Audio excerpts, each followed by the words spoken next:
I God.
All right.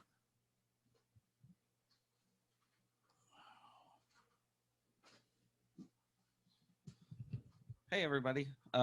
Can you can you guys hear me? Just want to double check all this stuff.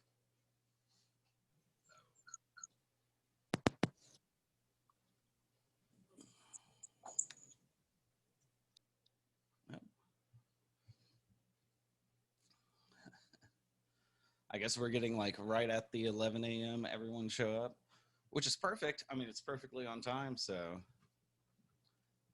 but you guys can hear me, right? I think. Yes, sir. Okay, cool. Yeah, I actually was able to fix the problem with Pro Tools. So everybody will be able to hear Pro Tools and like stuff won't cut in and out. So should be But um, maybe because we have a few people. Do you guys want to meet back? It's 11:01 right now, maybe 11:05, just to see if we can get a couple other people because today is going to kind of be a long class. Sound good? We'll meet back about 5 minutes. sound good. Cool. Awesome, man. Thank you.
Okay. Yeah, we have like the class minimum. We can go ahead and get started. Um, I kind of want to apologize to everybody. The Doing this all distance learning has like really thrown me for a loop as far as like syllabus and all the stuff. Let me make this tiny. That we'll be doing because normally audio too is all it's all in person, it's all on the console, like you're learning the console, you're learning patch bays and stuff like that. But doing this distance learning, um, I kind of had to like rethink everything and figure out how, what to teach, how to go about it so it actually makes sense. I did just post up the syllabus that has the actual week by week now. I'll just kind of go to the bottom. And what I kind of decided to do was for the first half, up until the midterm, we're basically going to be doing um, just more advanced mixing stuff. So we're going to go into depth on lots of things and probably spend quite a bit of time going over stuff. And then hopefully, I don't know if we're actually going to start meeting up for class. They're talking about doing like this flex schedule where if you want to be in class, you can be in class, but if you don't want to, you can stay at home and live stream it.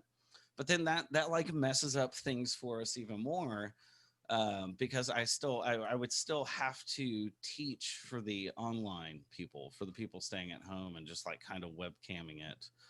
Um, so so I'm not quite sure what we're gonna do at that point because I don't know how many of y'all want to come into class.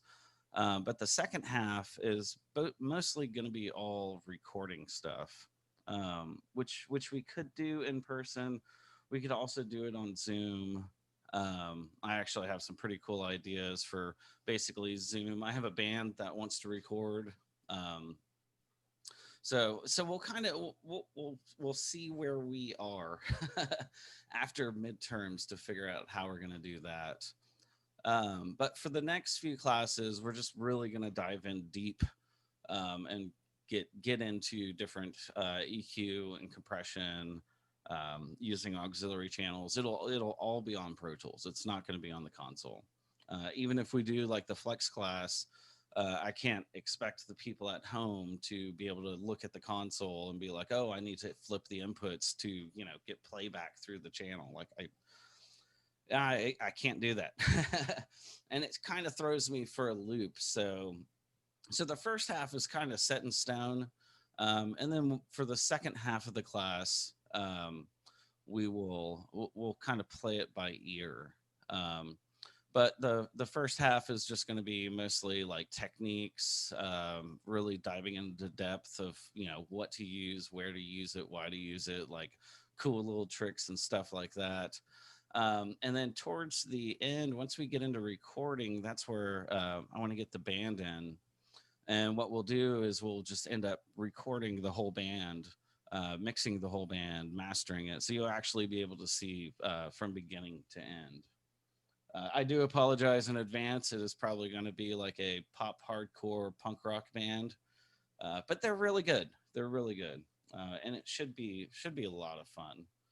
So this is like up on Canvas now. If you go to Canvas, oh come on, yeah, you have to actually click on it, and it has all the other syllabus stuff. Where is it? Where is it? Where is it? It has like the grading rubric, which I believe we went over before. Um, Gosh, if I can find this thing. Here it is. Attendance 20%, quizzes 20%, labs 40%, midterm final 10 and 10, so it'll be 20% altogether. If you guys have questions about this or you need help, like I'm totally 100% here for you guys.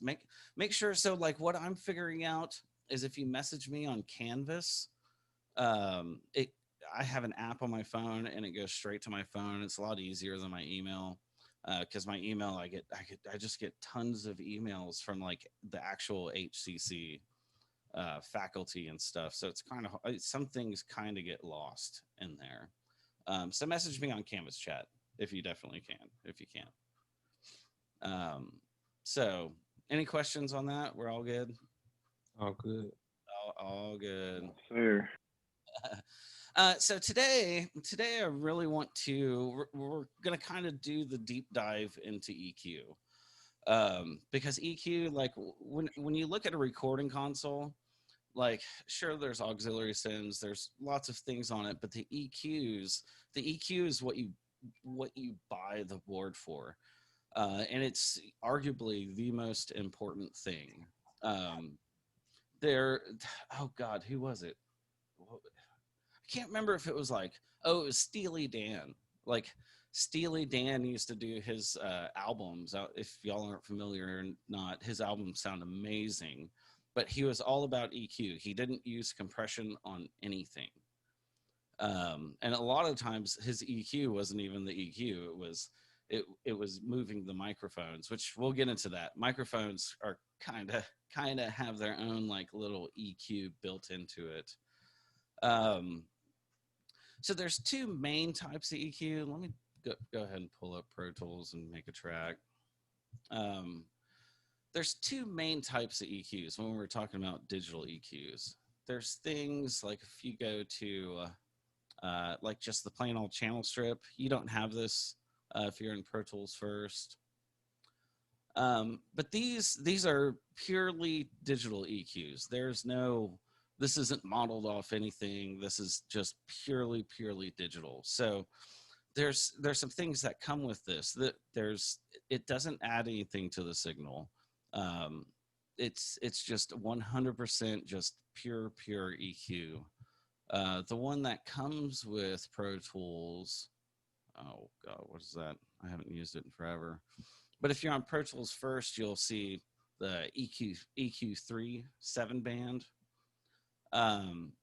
Which is a great EQ, but it doesn't model anything. There's nothing in the real world that this is based off of. This is some, dorky glasses wearing dude who's like, I'm going to make the coolest EQ with all these cool little colors. So that's one type of EQ where it's purely digital. And then there's some other ones that we're going to they're called analog modeled. And these are based off of actual real EQs. This one's based off the SSL 4000E, I guess. They make a few different ones. So whenever I talk about these two EQs, it's like, well, what's the big difference? Oh, I got to shift click that. So the big difference between these two is this EQ can be anything you want it to be. You can have a wide Q, you can do whatever you want with this. This EQ kind of, it is what it is. It's based off a real analog console. So if you wanted to, add a different band or have a bandwidth here, you don't have that. The width and everything is all going to be slightly different. There's different tolerances. So that's kind of the big difference between these two. Oh, let me add Clinton.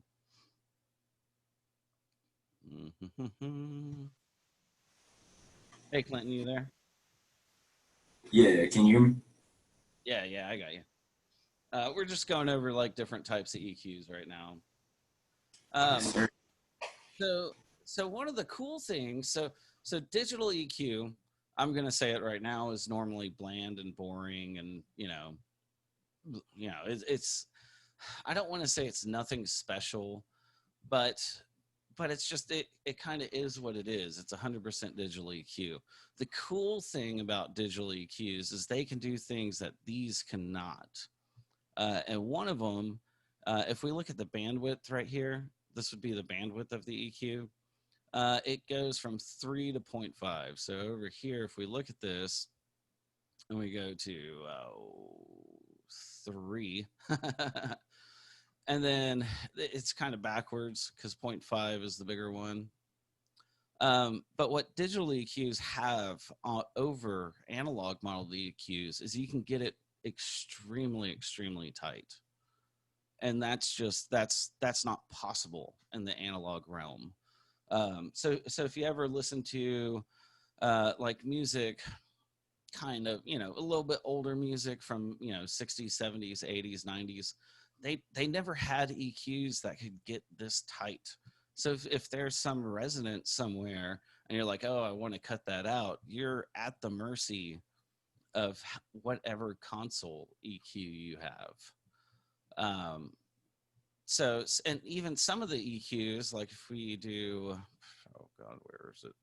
This one, this is the Dangerous Backs EQ. If you look at it, there's just a low shelf and a high shelf. So if you had a console full of these, which they used to do back in the day, all they used to have is low shelf and high shelf. That's kind of what you're stuck working with unless you had another EQ to patch in. Another kind of odd thing about this, and it may throw off some newer people to it, is over here you can visually see what's going on, right? You can like literally see how wide the bandwidth is. Over here you don't really have that luxury, whether it's for hindrance or for good. You don't really know what's going on. So back in the day, even still these days, the best way to think about EQ is don't worry what it looks like, just worry what it sounds like, which is partially the argument for using EQs where you can't see the bandwidth on it, or the EQ curves. But there's another thing that really comes into play with analog modeled versus digital. So with digital, it's not adding anything to the signal besides your actual EQ. When you get into analog modeling, they actually model the different harmonics that it generates. So you'll hear people talk about like Pultec EQs and how they sound like super fat and thick and round and blah, blah, blah, blah, blah. That's because in the digital world, they're actually, modeling that to a sense.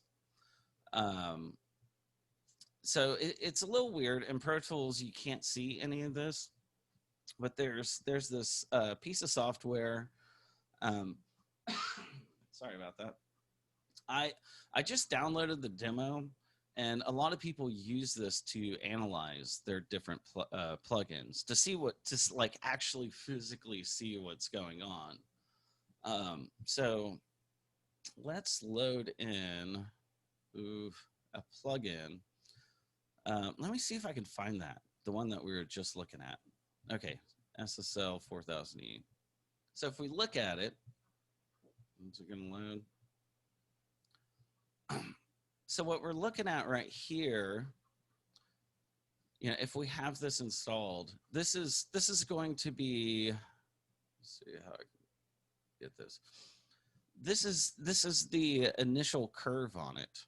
So without touching anything, there's already, well, let me make sure before I say that. Without touching anything, you can see that this thing already has a bump in the curve. Let me see if I can get this 5. So just naturally, let me turn this off. Oh, okay. That's actually pretty funny. I'm going to go back to 0 on this.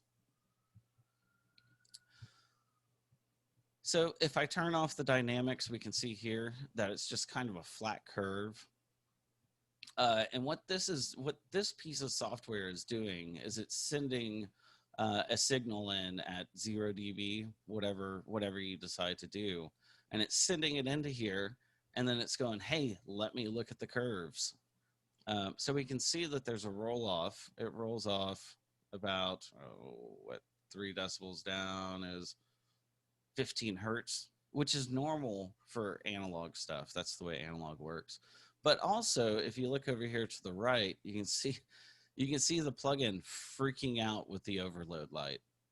Now, the deal with analog modeled EQs is whenever when they're working in this giant console full of stuff, there's a certain signal level that it wants to see.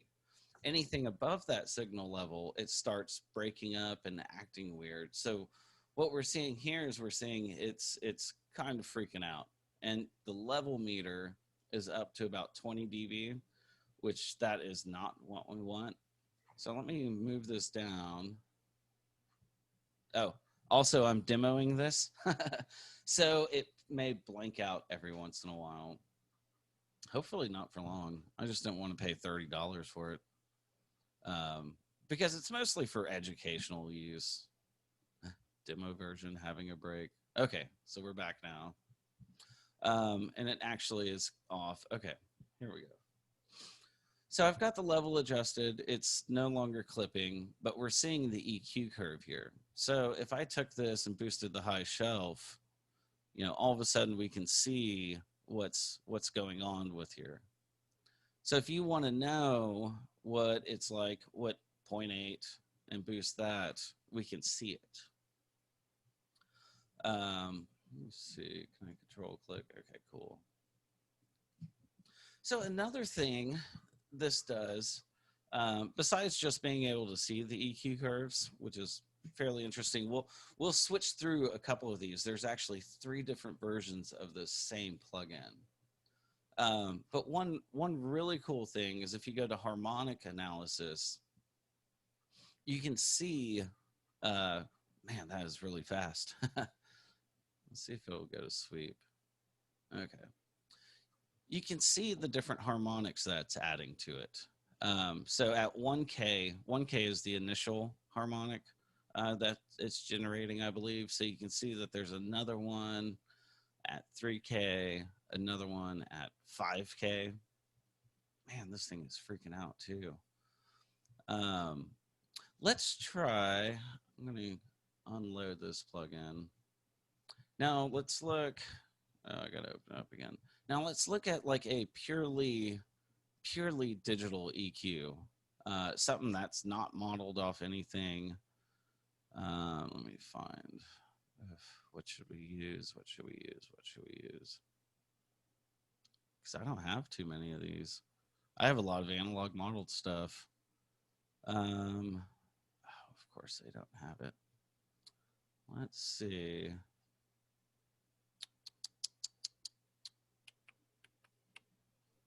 You don't like to use Pro Q?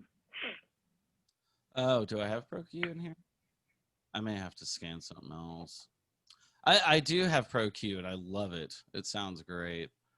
Let me see. It may be over in my other, because I think it's in my 86. Yeah, because if I have Pro Q, that would be great. Steinberg VST. I don't have it. That's ridiculous. Okay, let me look at one other place. I don't think I have anything there. Nope, it's all that. Okay, so let's just go back. I love how you're like, you don't have Pro Q? Everyone has Pro Q.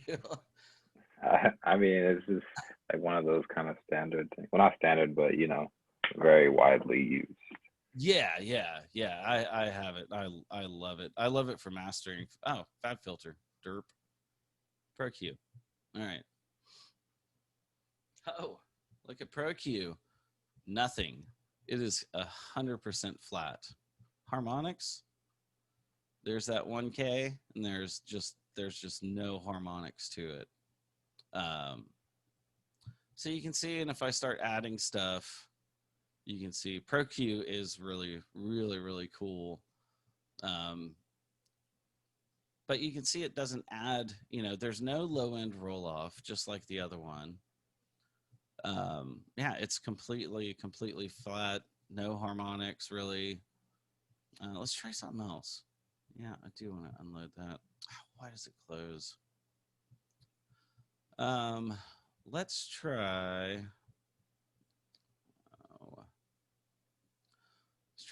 Let's try the AMEC EQ, because this is one I really like, and for whatever reason, oh, that's funny. Look, right off the bat, right off the bat, you can see that there's a dip. Everything's at 0 and there's a dip. Um, it's not much,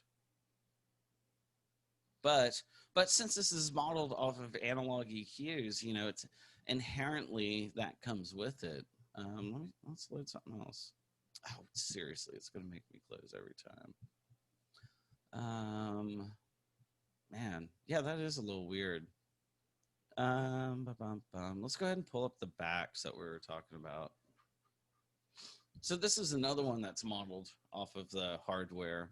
Oh, that's interesting. Flat line. That's really, really interesting. So if we start doing like high pass, you can see it kind of jump around. Low frequency shelf. Oh, and if you look, it kind of boosts right up here. You know, it kind of gives that dip and then comes back up. That's pretty interesting. Let's try something else. It's gonna make me quit again. Oh, let's see.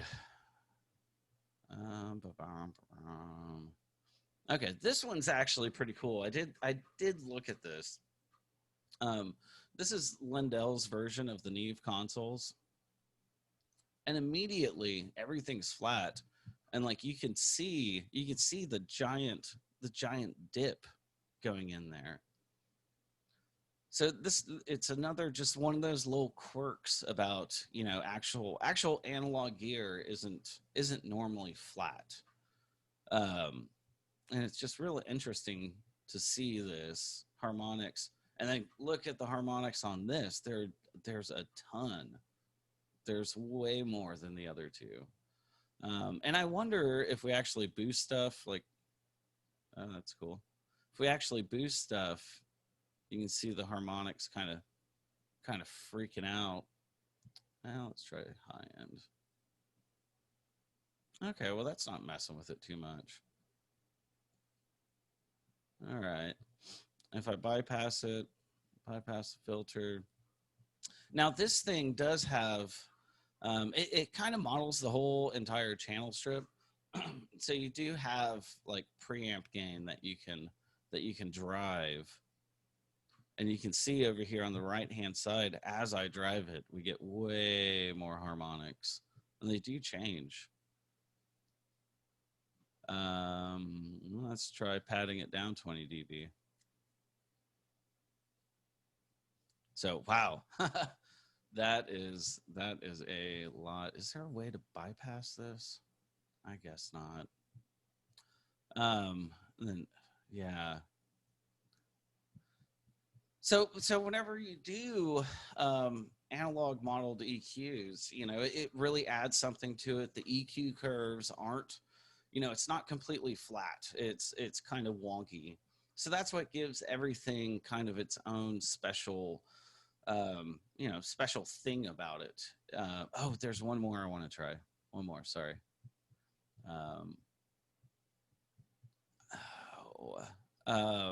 They make the Focusrite Forte console, which is really, I really like this thing, but I haven't looked at it on any of these charts yet. 0. Oh, wow. Barely gets there. All right. And if you look at this, this is a whole nother thing. Remember the first one that we put on, the SSL strip, and we had it at 0. Of course, you're not going to let me type it in, are you? Nope. 0 there. Okay. And we had it at 0. Turn off this stinking gate. And you could see there's an overload light right here. So if we did push it further, eventually it's going to overload right over here. And if you noticed on the SSL, it wasn't overloading, or it was overloading. Just right off the bat, it was overloading. So that's another one of the modeled EQ things. Let's look at harmonics on this.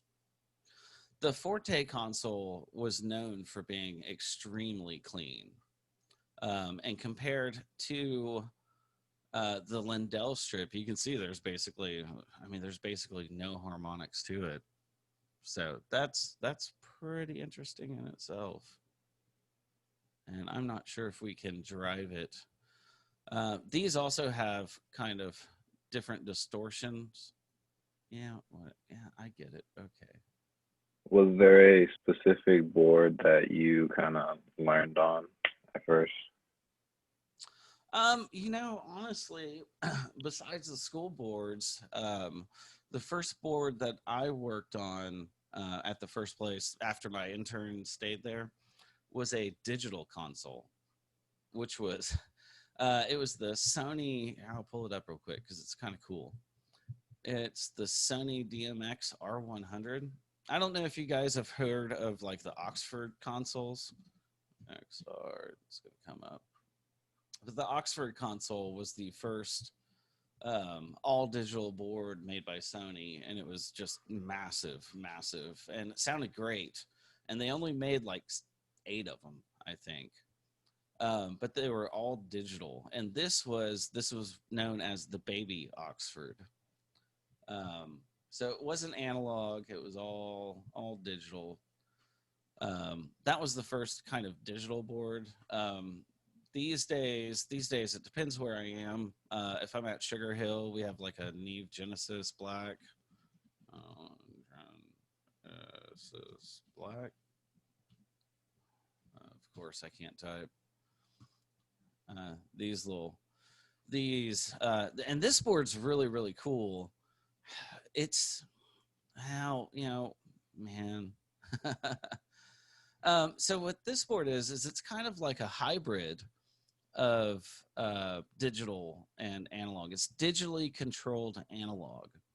So there's EQs on every single channel, but there's no knobs for it. The knobs are all taken care of over here, and it shows up on like a third screen, which is really cool because whenever you reload a session, it reloads all the EQs, but it's analog EQ, but it's digitally controlled, so you can save stuff. At Wire Road, they have like an API legacy, which is amazing. Images.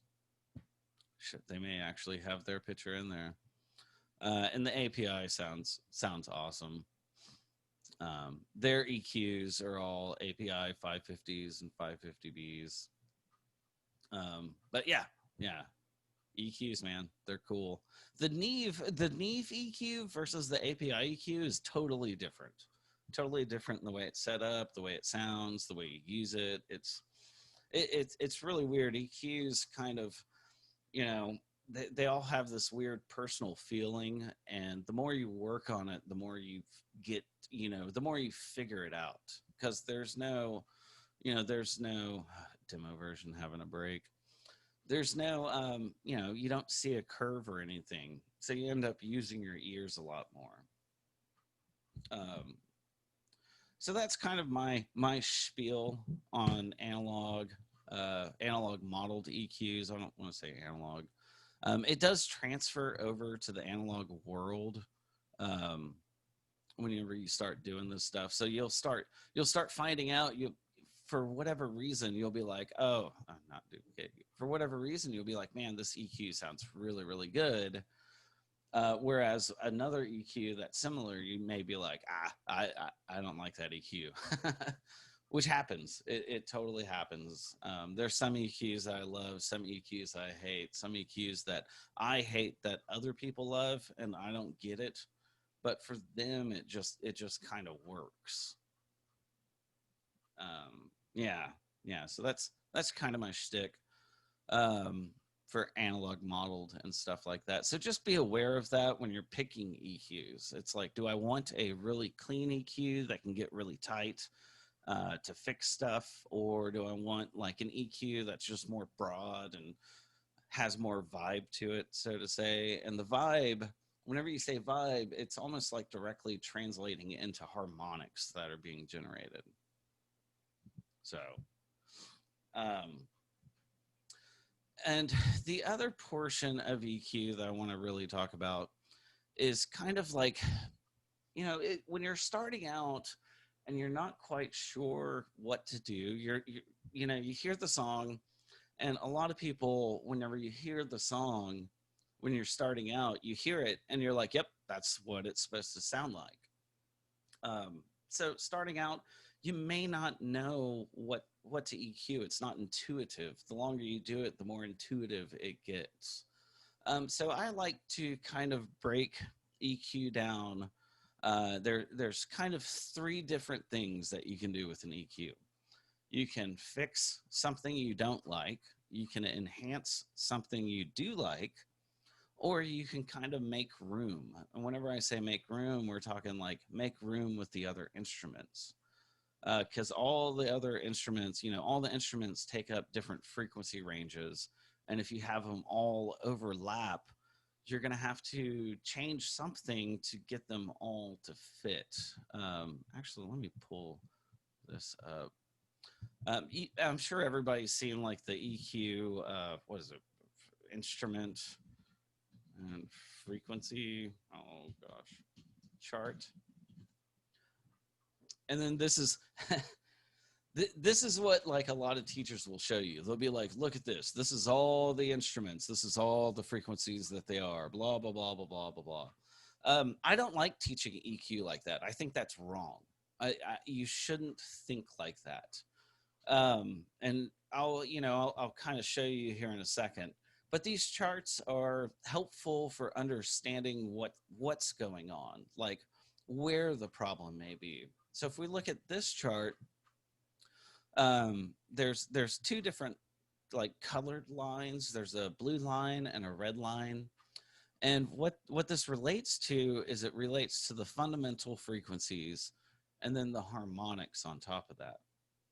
So you can see here that if you had a bass, cello, violin, viola, and violin, if they're playing certain notes and stuff like that, especially the cello, the bass, they overlap a whole lot.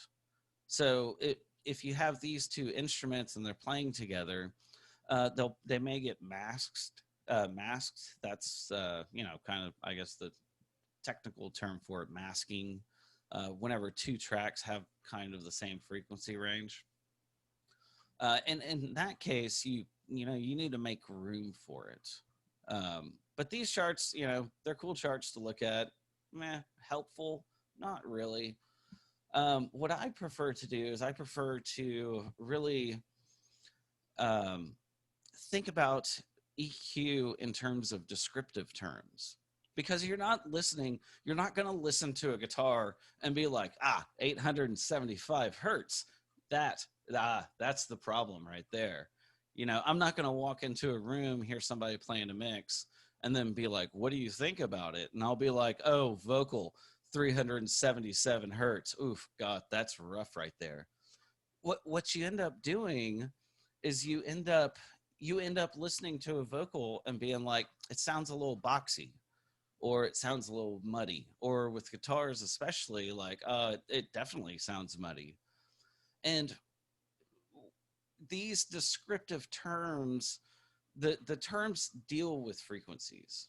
So let me do one more thing, because this also bothers me to no end. EQ cheat sheets. I'm sure everybody has seen these things where it's like a vocal EQ cheat sheet. And if you look at it, they're like, do this for low end rumble. Do this for, what does that say? Core vocal frequencies. That doesn't make sense. And then, the box region, the mid-range bite. These cheat sheets just aren't, they don't help you with stuff. But if you look at the cheat sheet, they're already doing exactly what I'm saying. They're already saying, low end rumbles around here, core vocal frequencies around here, which would be the main body, the boxy region, the upper bite. They're equating the descriptive terms to frequency ranges, which is what you should be doing. So if you ever look at some sort, in these, no, you can't really see that. me see if I can find something like this. This drives me nuts also. I wonder if I can make that bigger. I may have to zoom.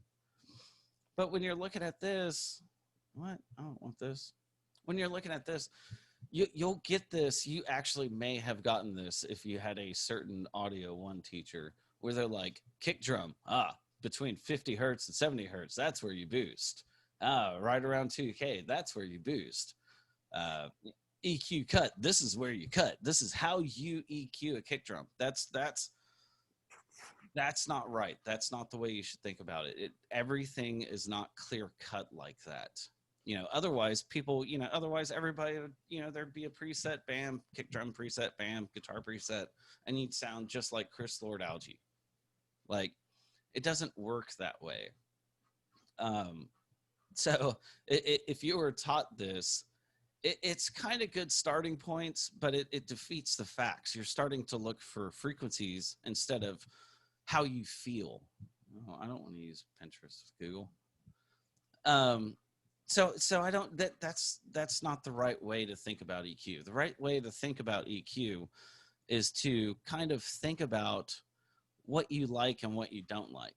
And then these terms correlate to a frequency, but not always, but just about on every single instrument, it will correlate within a certain area. So if you're ever like listening to vocals and you're like, man, it sounds muddy. Like, I don't know what's going on. It sounds muddy. Well, eventually, if you look here, you're like, oh, mud, 500 hertz, which in my opinion, 500 hertz is not really mud. It's more like, 350 or something like that. But it's going to get you in the ballpark. And, if you're listening to guitars and you're like, man, that really hurts my ears. It just sounds really, really harsh. You can kind of use this and say, oh, harsh, 2.5K. Well, let me EQ that and kind of move it around until you find the spot. Because that's like the real trick is, even though, you may say, oh, it's harsh. This thing says 2.5K. I guarantee it will be between 1 and 5. It may not be 2.5, but it's going to be somewhere around there. And then on the good side, these are all fairly decent descriptive terms. Definition, 2.5 is not really the definition frequency, I would say. But stop, like, if you were taught frequencies like these frequencies with this specific instrument, don't do that. That's a ridiculous way to do it. Think about it in descriptive terms. And then eventually, the more and more you do this, these descriptive terms that you'll think of in your head, you'll automatically have an idea of where it is. Like for me, if I'm thinking vocals and I'm like, oh, the vocals sound boxy, I'm not going for 250. I'm going for like 800. Like, just from experience, I know that that's around the area that I want to do. So start thinking in descriptive terms versus actual frequencies. And over time, you'll figure it out. A lot of these classes, it's doing this over and over and over and over again. And that's how you'll actually get good. It's not going to be some stinking YouTube chart. It's going to be from practice and repetition. So we'll actually use this today whenever we start talking about, whenever I start loading stuff up. Make sure I've gone through all my stuff. Okay. Any questions so far on any of this? Kind of cool. I'll get it. Okay, cool. And I'll post this on the Canvas page and stuff like that. So what I'm going to do now, I'm going to just go ahead and import some audio. I don't know why it defaults to System 32.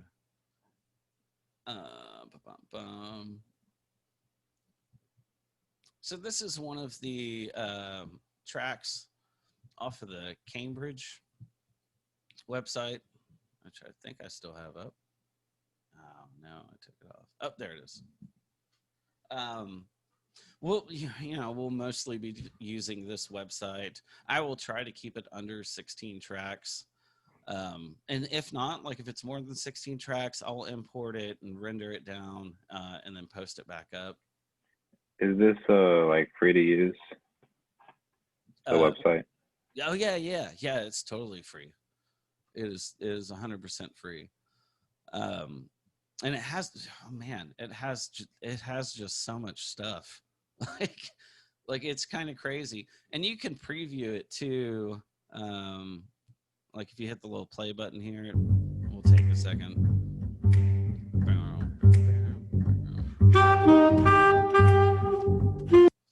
So you can kind of preview it. If you guys download some of this stuff, which we'll be using this for our like projects. Y'all can practice in all sorts of stuff. It is a really cool website, and they have all kinds. If you go to the top, oh God, where is it? Right here. They have 439. But you can kind of pick. You can kind of pick if you want jazz, electronica, pop, hip hop, punk. If you guys want to do some punk stuff. The one that I am pulling in right now, I believe that this is a jazz song. What I'm going to do, I'm going to go ahead and set up the session because we're going to set it up. I want to do it with the master fader. And just right off the bat, kind of like how I had you guys set up the analog, Pro Tools as an analog EQ, which that project was really just to get you guys kind of used to things. I want to go ahead and pre-set up all my auxiliary sends. So we're going to go ahead and I'm just going to make 4 because typically that's, what you have on an analog console, and that's kind of, how I like to work. So if we pull this, I'm just going to go ahead and do that. Let's see if I can remember the quick key to do all of this. Ha, I got it. So for reverb, I'm just going to go ahead and put on a reverb. R2. I'm a fan of this one. We'll mess with this a little bit in a sec. Delay. I'm a fan of H delay. It's very simple. It's very boring, and that's why I like it.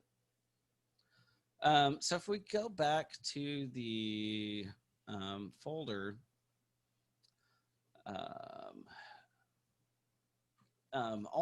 every single one of those Cambridge Music sites comes with like a README file. And if you open it up, it's going to tell you some stuff about it. Raw, multi-track, blah, blah, blah. These files are educational purposes. That's interesting.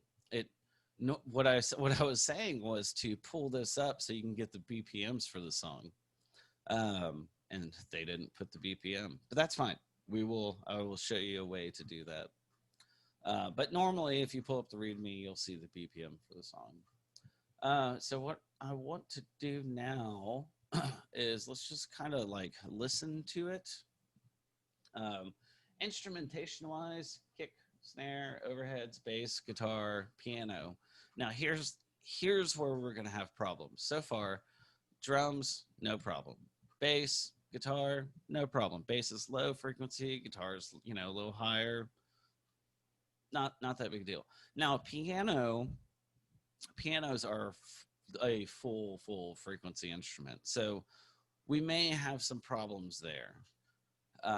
Saxophone, this is where we're going to have actual problems because there are 3 saxophones, 2 trumpets, a trombone. I'm guessing this is just a room mic for everything. But with horn sections, especially whenever they're stacked, you're going to start getting the adding of frequencies. So whenever 2 instruments, like say their fundamental frequency is both the same, they're going to add together. So we're going to have to work something out. But let's just, I guess, kind of listen to it. I haven't heard, I listened to it for like 5 minutes earlier. I prefer to go into songs, not hearing it, so I can just kind of go with the feel. But let's listen to it real quick.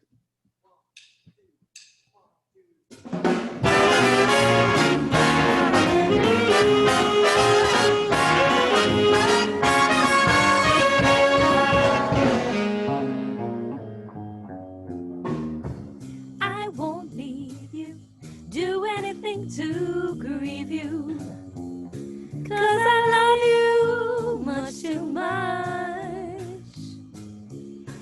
So, already off the bat, things sound not balanced. Things don't sound balanced at all. None of this does.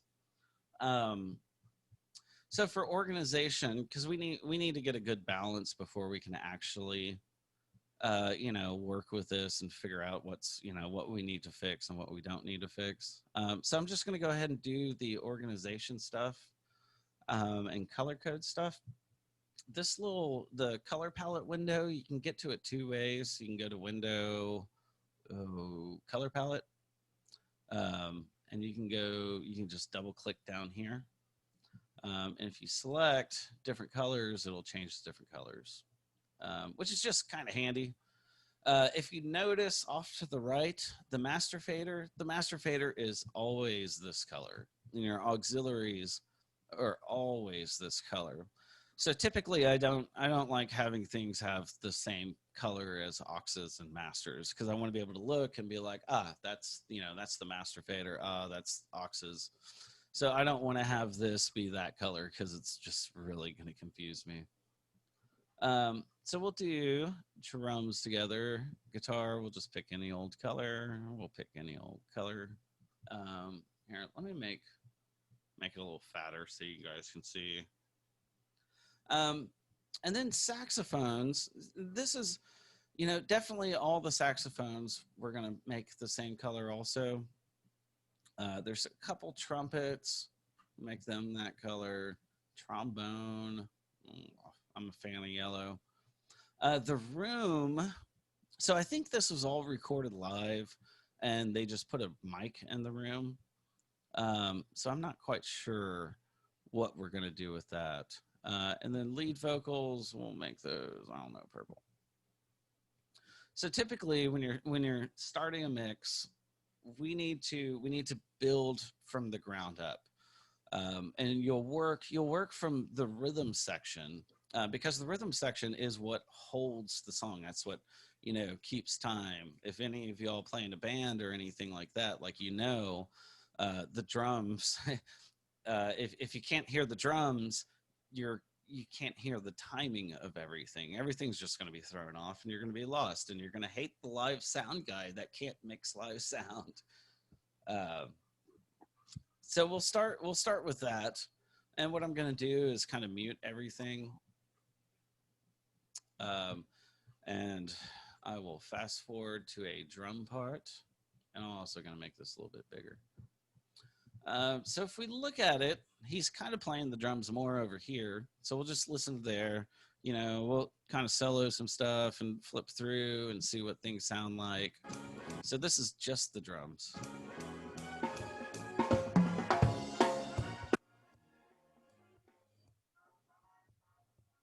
So the kick is kind of hard to hear.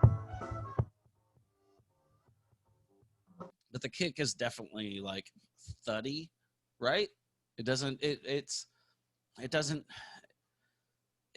sounds thuddy. It sounds, there's no high end to it, so I can't really hear that. And this is where we're going to start talking about descriptive terms and figuring out what all these descriptive terms mean. So the kick drum to me sounds thuddy, sounds, very lackluster, so to say. So we get back to it. A little boomy. So let's check out just the snare.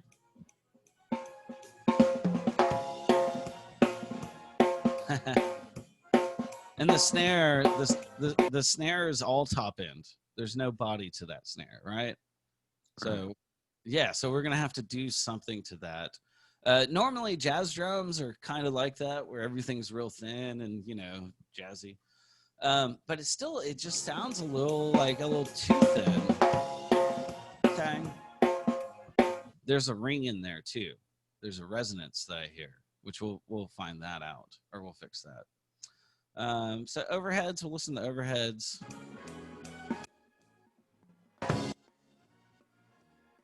Overheads sound okay. I'm with the overheads. So now if we put them all together, let's just kind of listen to those.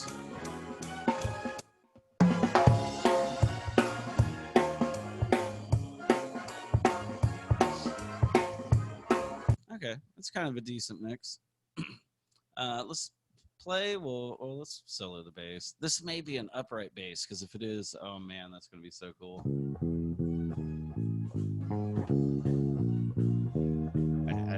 I don't think it's an upright bass. Can you guys hear everything okay? Because I can make it a little louder too. I'll make it a little. Yeah, that sounds good. Sounds Okay. good. Okay, cool. Yeah, because it's always weird. I don't know how loud these things are. I'll make it just a tad louder. Make it another 6 dB or whatever. But the bass is all tone. There's no bass in the bass. What's up with that? Which is kind of lame, So if we play the drums and the bass together, if you don't play in a band, bass, while yes, there is melody, it's considered a rhythm instrument because it ties in with the drums. So if you ever see a band playing live, or you practice with a band, normally the bass player will be closer to the drums because they set the groove together. So let's listen to them together. There may be some conflict there that we can fix.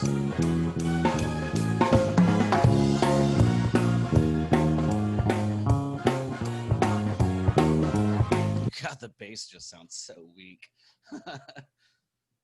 Okay, enough about the bass. We'll come back to the bass. We'll fix all that. So let's listen to the guitar.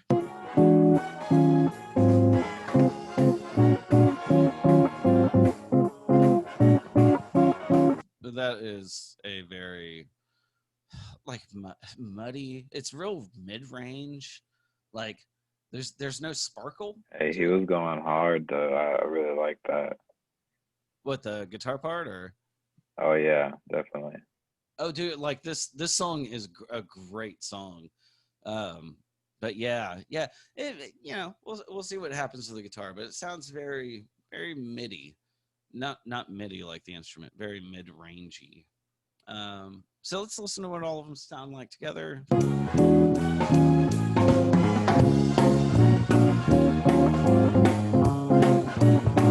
There's definitely conflict with the bass, because the bass has so much tone and the guitar's kind of filling that mid-range little area. So there's some issues there we'll have to address. Let's go ahead and listen to the piano. Oh, wow. Listen to the bleed on that.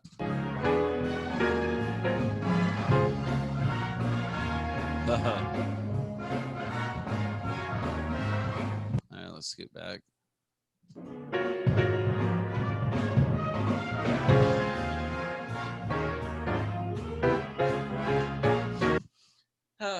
So that's going to be an issue, because the horns are bleeding. I guess they recorded all of this in the same room. So the horns are kind of bleeding into the piano. So we're going to have to figure something there. Okay, all together.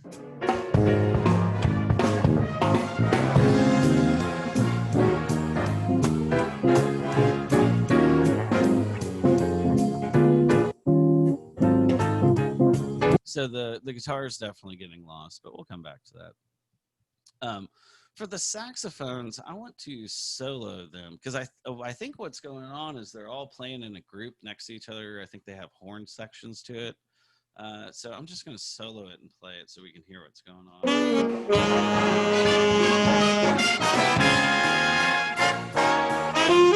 Oh, and you can totally hear the trumpets. I'm going to start adding them together.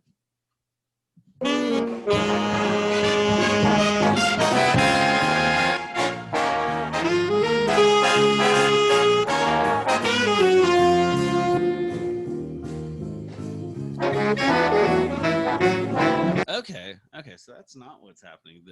I think these two saxes are playing something different than this one. So we'll have to mess with that. Let's listen to them all together again.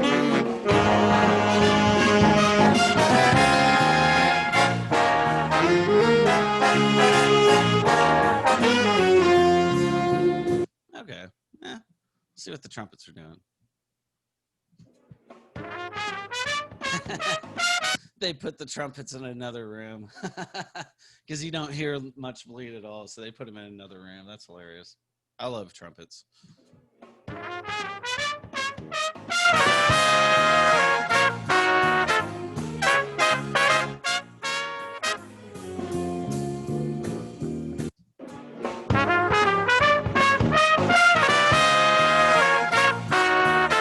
Okay.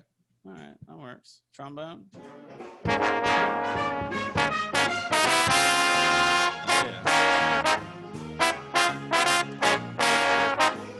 That sounds cool. Let's listen to everything together, and I may get some different levels going.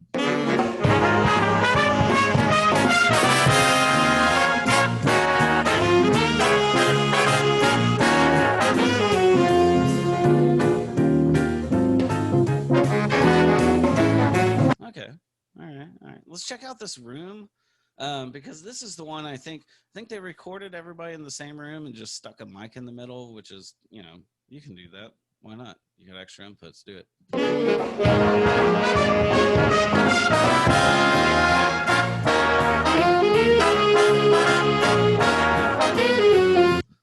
That room mic actually sounds really good. It almost sounds like back in like the 30s, whenever they'd be like, all right, everybody circle around this mic. We're recording all of y'all with one mic. But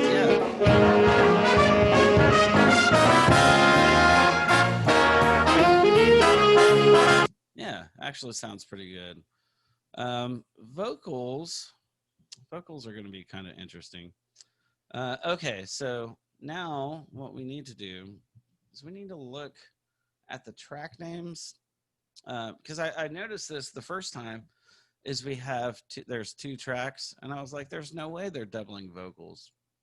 So if you look, lead vocal scratch, lead vocal overdub.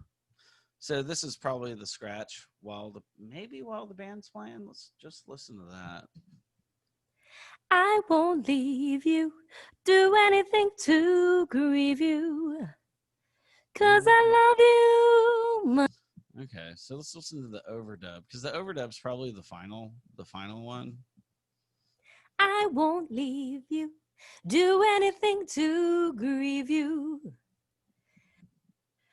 'cause you know I really love you much too much.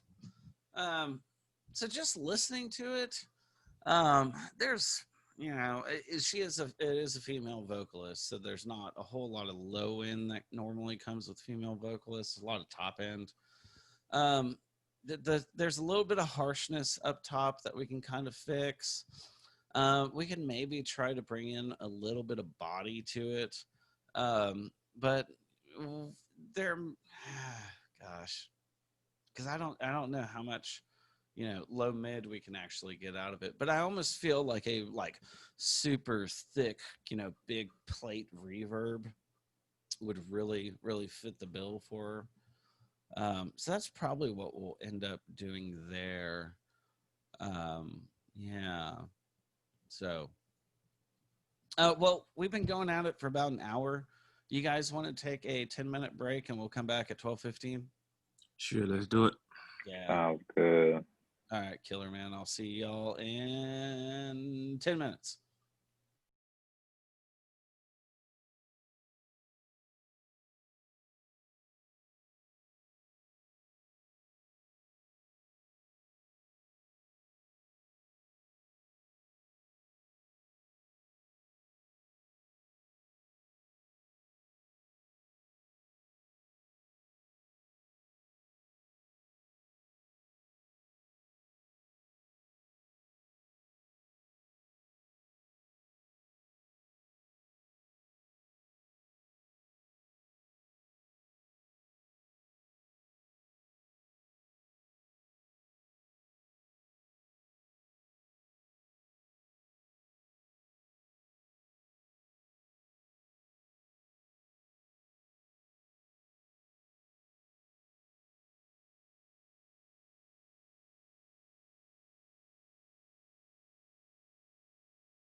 Okay. We'll kind of go back through now. Now we like kind of listen to everything, kind of know what's going on. This was all definitely recorded in one room. So we have a bunch of bleed going, but we'll kind of do the best we can with it. So first we need to start addressing all the problems that we kind of came across just listening back to it. The first problem was the kick drum. So I'm gonna find a section just kind of where it plays. Yeah, let's try over here. So we'll kind of solo the kick drum and listen to some things. Or solo the drums and listen.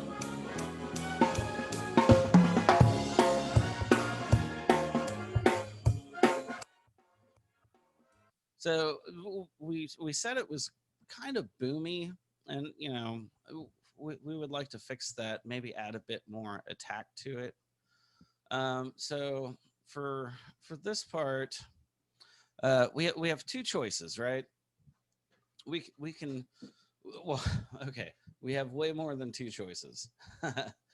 These are all the EQs I have. So we can kind of pick which one we want, and with a list like this, it's like we need to pick based off our end goal. Like, what do we need to do? Well, first off, we need to find wherever that thuddiness is coming from the kick. Kind of the easiest way to do that, if we look over at this, thud, boomy, rumbly, tubby. It's not. Maybe it's a little tubby. We're not quite sure, but it's going to be something around these regions. So we can either pick one of the like analog modeled EQs. But if we do that, we're stuck. We're stuck with whatever they have in mind. Whenever they made the EQ. And a lot of the analog EQs don't get to specific frequencies very well. So the best thing to do here would probably be to use a digital EQ to find out exactly our problem frequency. So I'll go ahead and use everyone's favorite, evidently, the Fab filter. The Fab filter is really cool too because it gives us an analyzer with it. I'll make this medium. Oh, what the heck? I will make this large. So when we play it, we'll start seeing different.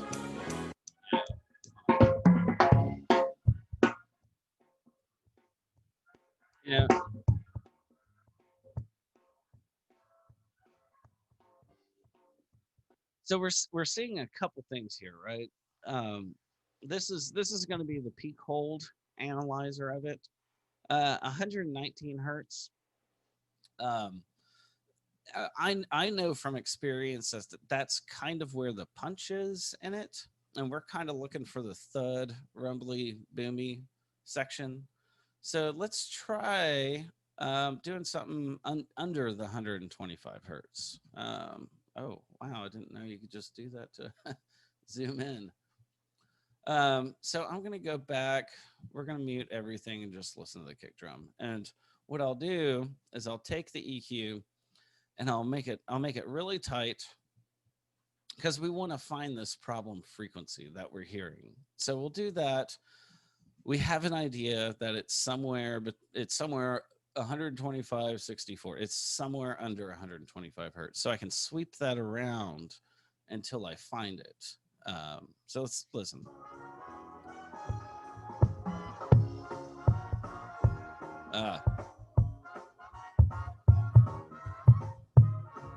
So you can hear as I get a little bit higher, you start hearing more of the attack of the kick drum, which is what we want. That we want to keep that, but we want to get rid of that mud.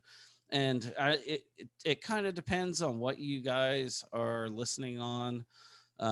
If you're on your phone, you're not going to hear this, but if you have headphones or a speaker, you can probably hear it. So we're just going to do it by ear, sweep around until we find it.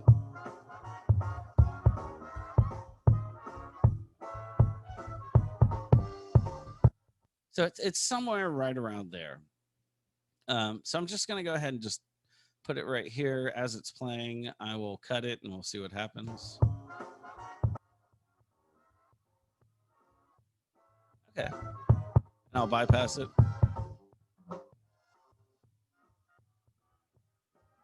Well, not quite.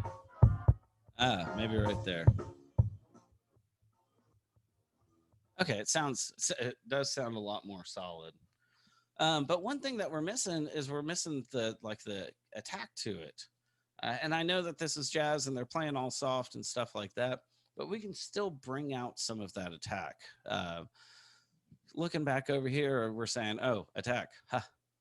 I do love how it's like bad, good.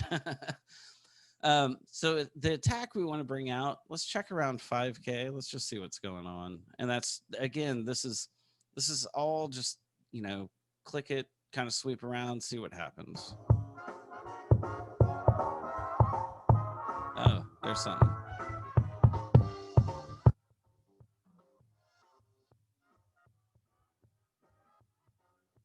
You can hear it tighten up a little bit. Something cool did happen like around the 1.5. Well, so maybe, oh man, maybe let's listen a little bit more, because I'm thinking we should bring out a bit of, the punch of the snare. Is that on here? It should be. How is there not punch on this thing? The fatness. We'll say fatness or thickness. So we'll try some of that also, just to see if we can enhance it a bit more, because we fixed the problem. Now we need to enhance it a bit.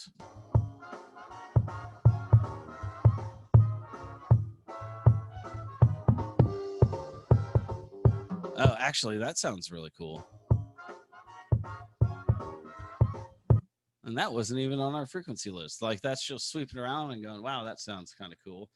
So let's listen to it in context with the other drums. I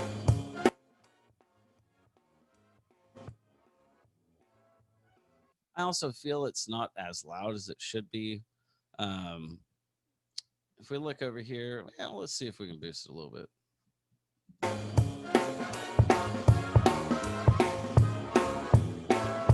Okay, now this seems like it's a little weird.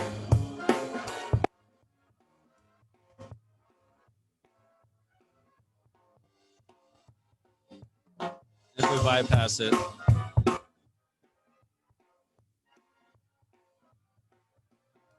Okay, I'm kind of okay with that for now. Just for now. So let's go ahead and move on to the snare. Now the snare brings up an interesting point, because there's a little ring to it, which you can hear. Maybe I'm wrong. There's not quite as much ring as I thought. But we definitely want to add the body to it, because it's real tinny and tack, tack, tack, tack. So for fixing, I don't think there's anything to fix, really. We'll find out. But for enhancing, now we have a lot more options to do, because we don't need something really tight and, digital EQ to tighten it up. So maybe like an analog modeled one would be cool.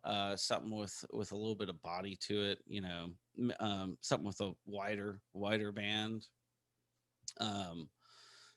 So one of my kind of little favorites. Oh, we should try the PSP. I bought this plugin. I haven't used it in a while. But this plugin it's a analog modeled off a real EQ. It's the Avedis E27. Let me find something. Avedis E27. And this is a really, really great EQ. We may end up using this on guitars, because it sounds amazing on guitars. I had a buddy who also owns the hardware version of these, and they sound so cool. And the plugin version is pretty good. So if we look at it, it looks different than a lot of the other ones. It looks different than the SSL. It definitely looks way different than the Pro Q.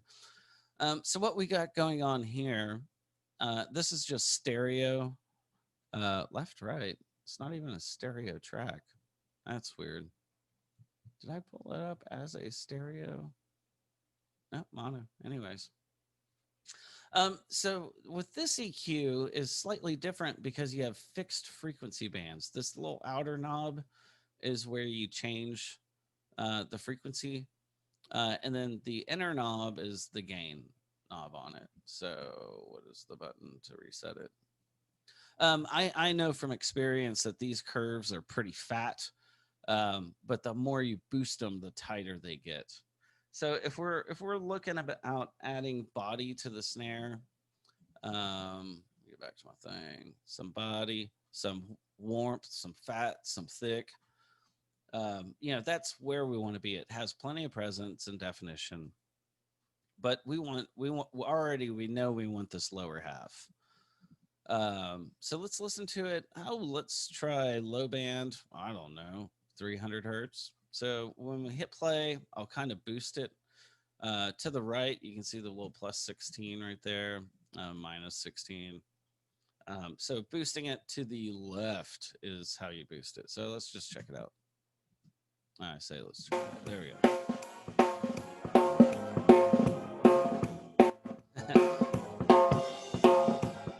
Like already right off the bat, it does sound thicker. I'm going to do that, but I'm going to flip different frequencies and we'll see which one, it just kind of dials into.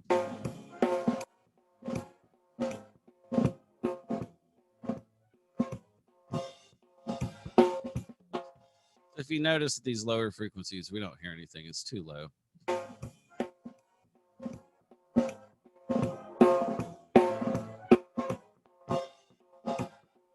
So right there at 430, you hear it get real boxy, right? I think that's actually on our thing. Boxy.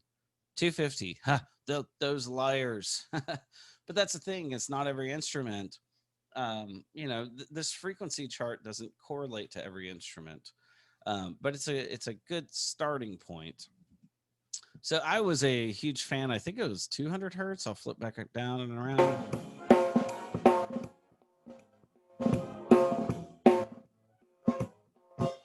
Sounds good. We may be pushing it a bit hard, so maybe back off. And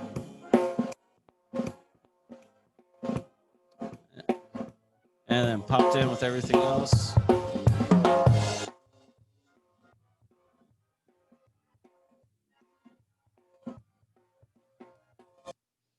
So it definitely sounds fatter.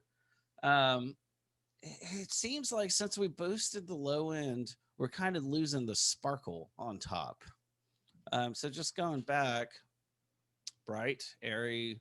There's nothing really bad. I just kind of want to bring out the top end again, because since we boosted the low mid so much, we need to, I just kind of want to even it out.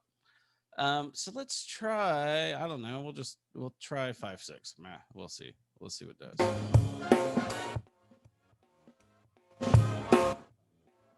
That sounds really good, actually. It's real bright, it's in your face, it's thick. Let's keep going. Let's maybe see the top end if we can add a little bit of like airiness to it, which is also on our thing. It says 20K. I don't know if 20K is actually right, but it's going to be somewhere in probably the 5 to 20K region.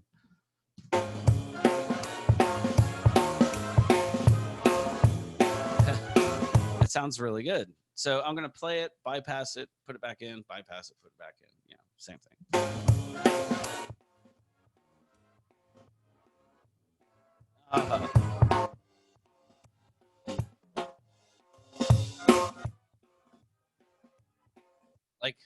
Like that made a huge difference on the snare.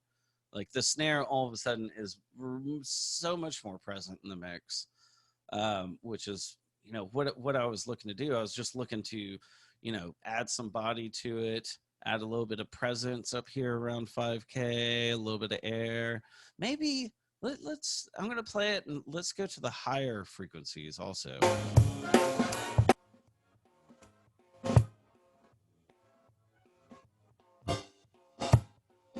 Honestly, I can't hear a difference. But it sounds really good. Sounds really, really good. The overheads, we didn't really have a problem with. I couldn't really hear anything that I had a problem with. Let's listen again.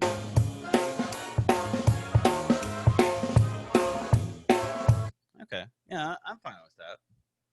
So, so the snare sounds really, really good like this, right? Let's try. This is an analog modeled EQ, so the curves are all based off this.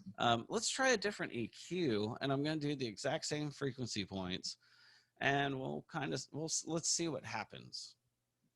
I'll bypass this one for now.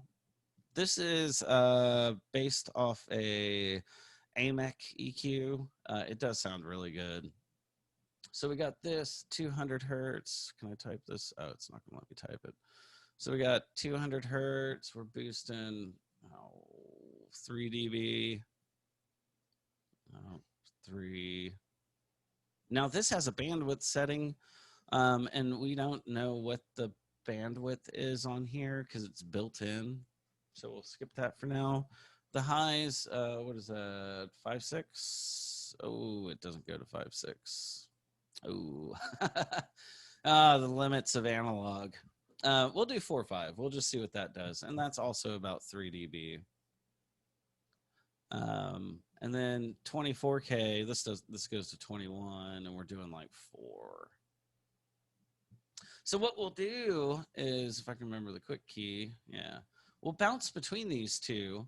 It's practically the same settings. It's just going to be, 2 different EQs that we're using.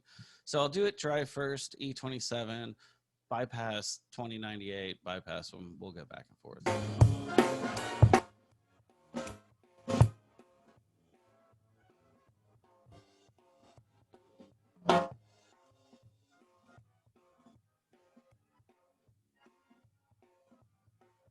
So you can hear right off the bat, man, like right off the bat.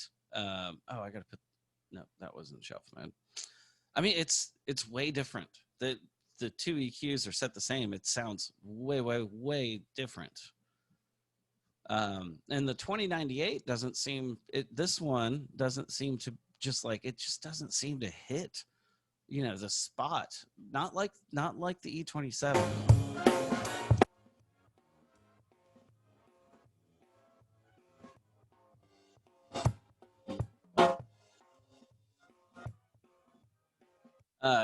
Yeah, the E27 sounds way more aggressive. And I like it. I like it more. So that's, that's just that's a thing with analog EQs is, whether you pick this EQ or that EQ, analog style EQs, it's really, really, important for what's going on. I don't know what this little hand thing means. Lower hand? What's that? Nathaniel, are you asking a question? I'm also really new to, okay. I'm kind of like still trying to figure out Zoom and stuff like that. So if y'all have questions, just kind of chime in, please. Please do. Okay. Well, let's keep going down the road.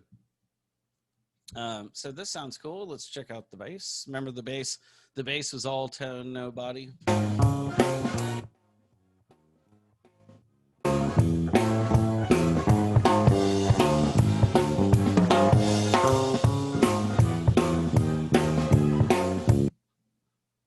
Yeah, I can't hear you, Nathaniel. I don't see your little microphone moving either. You want to type a question here and I can just answer it right here real quick? Boop, doo, boom.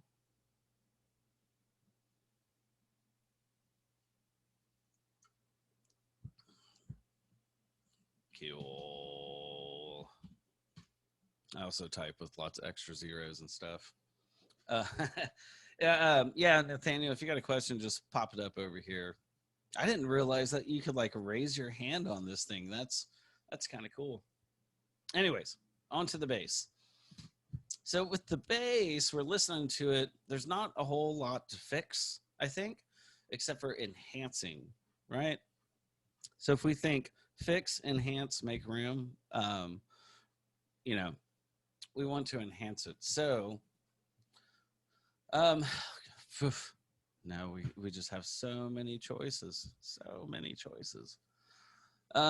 Let's see here. I also want to use quite a few different ones just to show you guys like what's out there. Let's try the Lindell 80 channel. So this is modeled off a Neve. Oh gosh, where can I put this? This is modeled off of one of the vintage Neve consoles.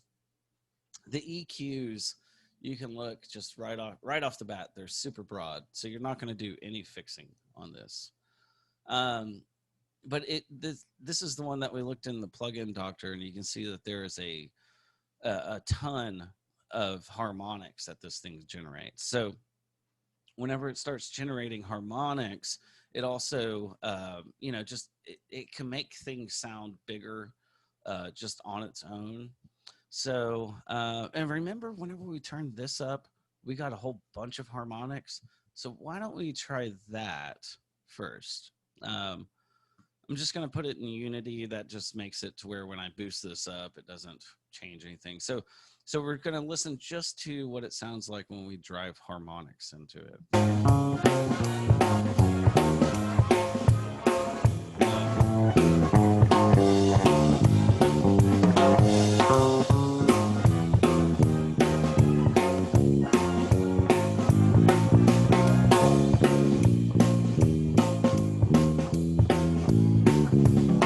I mean, already it adds thickness, and we didn't even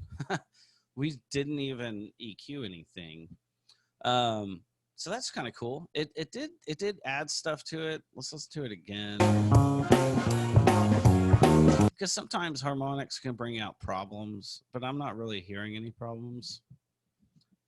So hit play.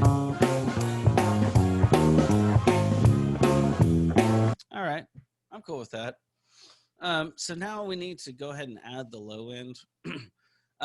These EQs work similar into the way of the PSP. They have the outer knob is the frequency, and then the inner knob is the gain. These are actually called dual concentric because there's two knobs and one is inside of the other. So let's try. We just want to make it thick and fat right next to each other. So let's try, I don't know, let's try 220. Let's see what happens.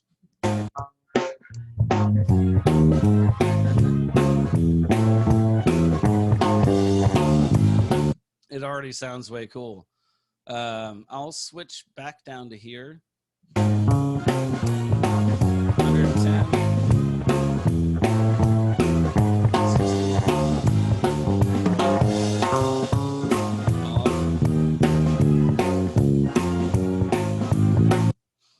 So that thickens it up pretty cool. We do have two other EQs on here, or other frequency points or whatever. Let's just let's sweep through the mid, because the bass fundamental is mostly low. We're getting a lot of tone already. Tone would be definition. So if I say tone definition, it's about that area. So we'll just play it.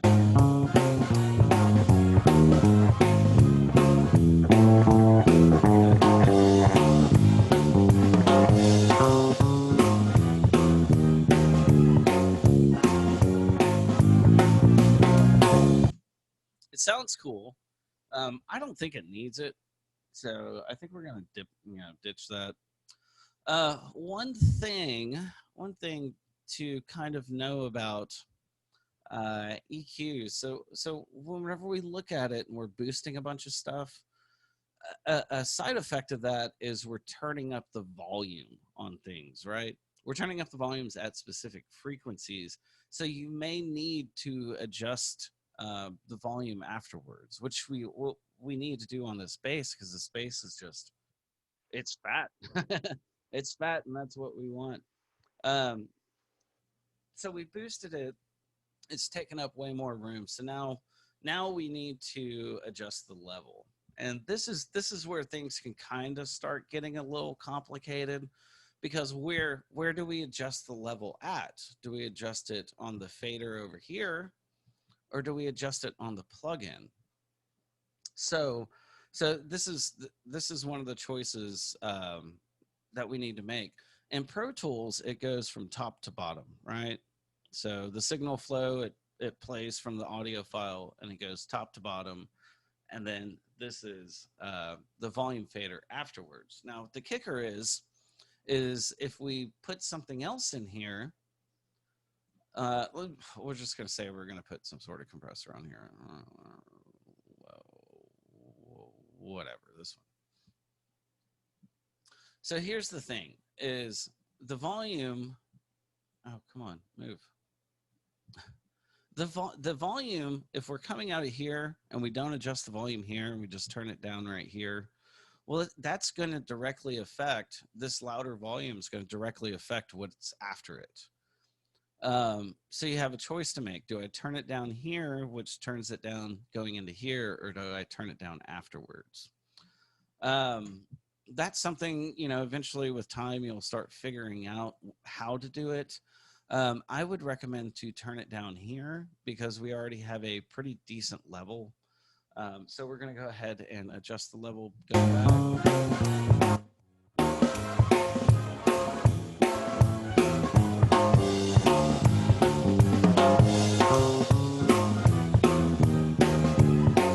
Snare also might be a tad loud.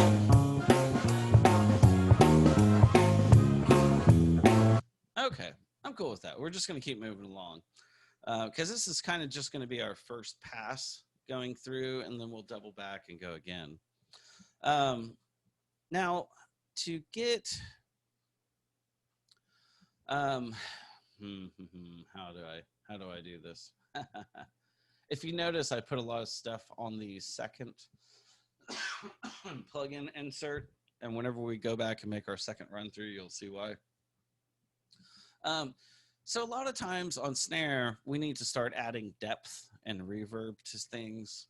So on the snare, let's go ahead and if I do, because we have the inserts at the top where we put the plugins, and we have the auxiliary sends where we'll send it to our auxiliary tracks. So on this one, we'll go ahead and send it out to Verb. I relabeled that already, which is this this plugin. It's called Exponential Audio R2. It sounds great. I really like it. It's a big, fat, lush reverb. Tons of presets. But let's add a little bit of reverb to the snare just to kind of make it sit in a little bit better.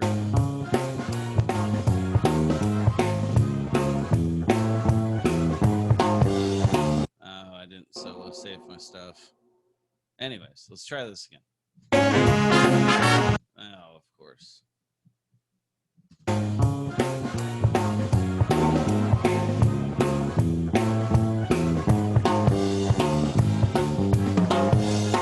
And I don't want to add too much reverb. I just want to, like, you know, kind of set it in a space, you know, give it a little bit of hug. Because if I push it too far, you hear it, and you don't always want to hear it. Like, you know, most of the time you want to feel it, not hear it, unless you're going for that as an effect, which we aren't right now. So.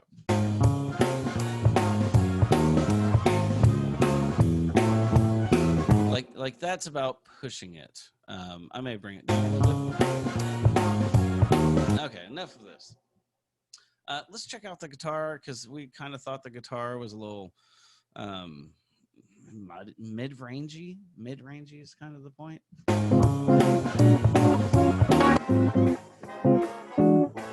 Which you know, that is a jazzy type of sound, which is kind of what we're going for. But right? Something doesn't sit right in this with me. So I hit play. It sounds, I don't even know how to describe it, but there's something muddy and cloudy in there. It's maybe not mud, but it's like kind of cloudy or something like that. So again, we have our choice. We have our choice. Like, should we go digital? Should we go analog style? I don't think we should go analog style because it won't focus in enough on the actual problem frequency, because most of them are just broad stroke kind of things. So we'll go ahead and do Pro Q again, because it really is a great EQ. Let's look at this. So, and we have the analyzer on here, so I'll let it play. We'll see what the analyzer says.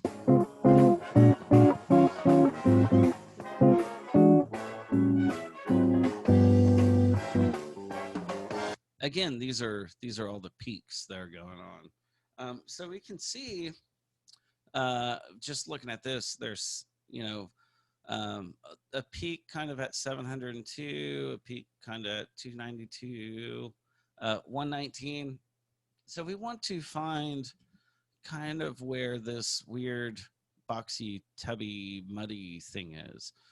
So we have a range again. Again, we have a range. We know it's under 1K. And we know it's probably not 60 or 40. And if we look at, it didn't show up. If we looked at the analyzer, we know it's somewhere in there. So we're gonna sweep around. I don't know if you guys can see this. We're gonna try sweeping around 100 to almost 1K, and we'll find a frequency that we don't like.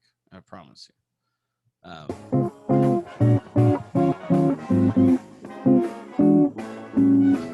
That doesn't sound very good, but let's keep going.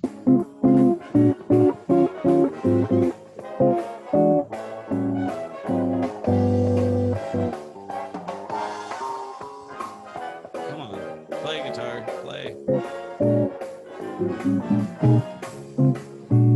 Oh, it may be that low frequency. So let's try cut some of that out. And I'll play it with what we've got so far.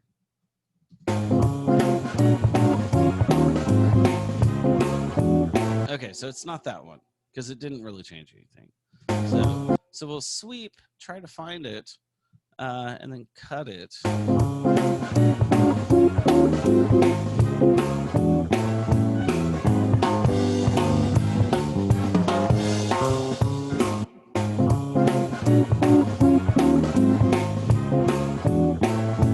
Okay, that definitely clears something up.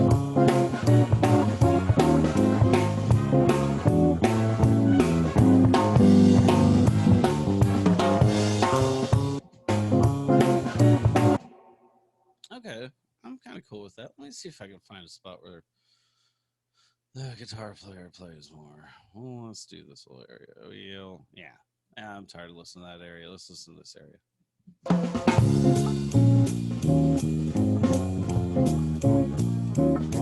Bypassed. You can hear it take out some of the honk. It seems like there's a little bit more honk in there somewhere.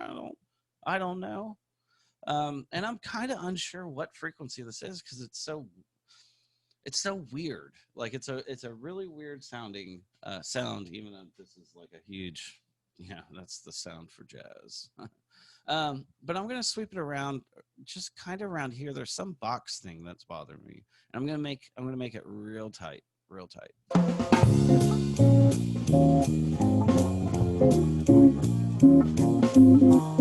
So there's something right there I don't like. And you can see you can see that it peaks right there. Now here's the trick with this is you don't want to see 281 and be like, man, that 281's I'm about to just totally destroy it. If you do that, it takes too many harmonics away. So let's just go ahead and we'll cut around there and just kind of feel back and forth.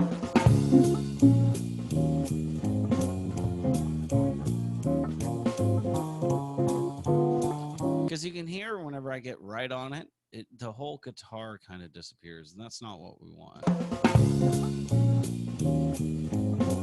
So maybe somewhere around there. All right. Well, we did some fun cutting. We kind of fixed that. Now I kind of want to like try and enhance it a little bit. So at this point, again, we have two choices that we can do. We can stick with the digital, or we can try something, some sort of analog modeled EQ.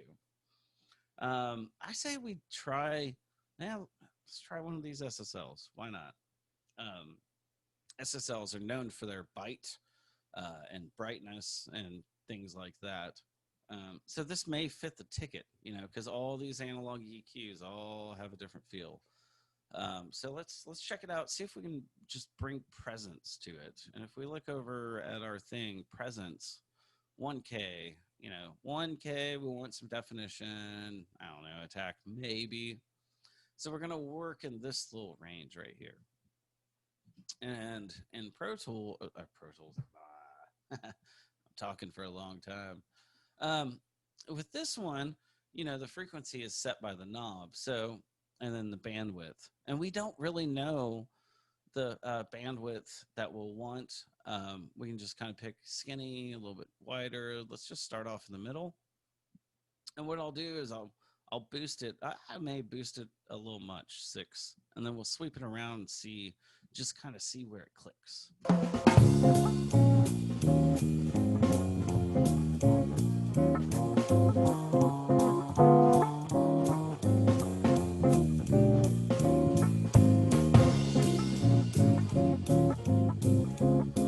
That actually sounds pretty good. So now if I bypass both of these,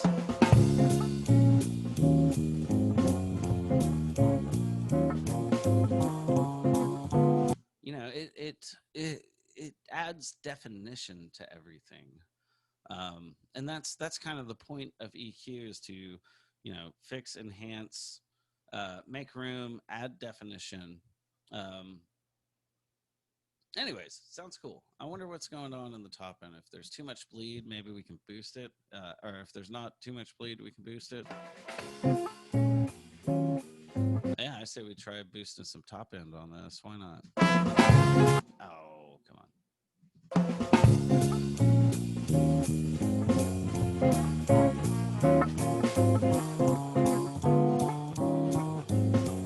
Yeah, it doesn't really seem to be doing it for me. But let's keep going. Let's check out piano. Make sure the piano is playing right here. So the piano track was the worst track because it has bleed everywhere. But let's listen to it.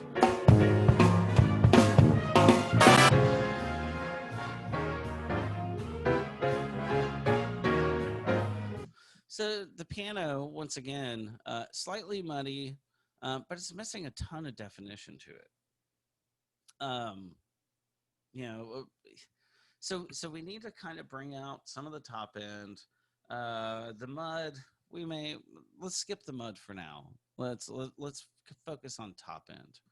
I know that this PSP, the bandwidth's pretty tight. So let's maybe try that. And if that doesn't do it for us, maybe we'll try something else. And we'll just solo it. Remember, definition 2.5.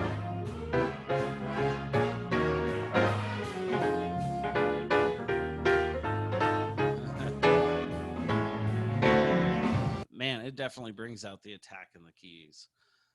Let's see if we can just brighten it a little bit, because it is all kind of dull. And then brighten, I don't even know if this is on our chart. Bright 10K. It's going to be around there. So,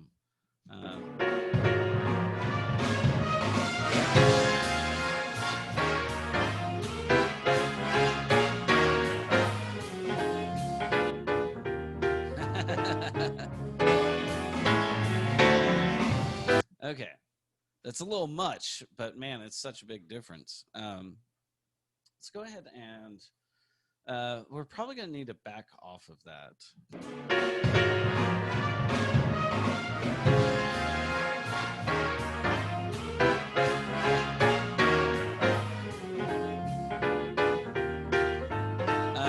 with everything else.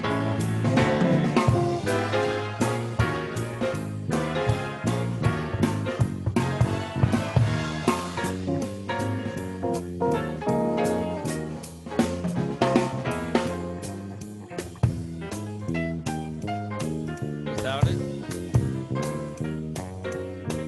Oh, there we go.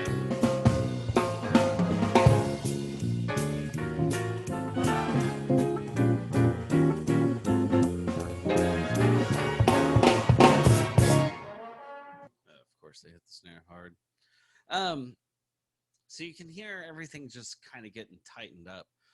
We're still quite a ways away. I say with these saxophones and stuff, we're going to, since they play together in a group, and we're just going to kind of do this fairly quickly. If you guys have never done this, Pro Tools has a feature in Windows. It's the Windows key. I think on Mac, it's the Control key.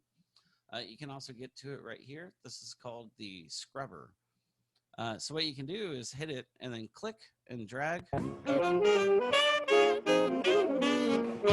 So you can listen to just that track and just that part.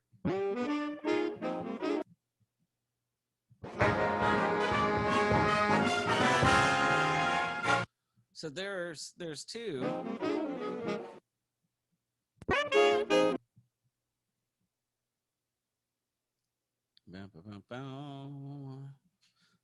Yeah, so there's like two of these. That sounds cool. It almost sounds like these are room mics. So this one seems to be the lead. I think these two go together. You know, we weren't there for the recording, so we don't know this. We're just the mix engineers. So let's kind of compare this one, because I think that's, yeah. I think saxophone 3. Oh man, it just has so much bleed. So let's listen back here. I say we just cut sax 3, because I don't think that is an actual. I think it's like more like a room mic or something. Either that or the saxophone player wasn't that great. So let's just go ahead and listen to these two. And we'll just play it with everything except for the trumpets. I love you. Oh, and the vocal.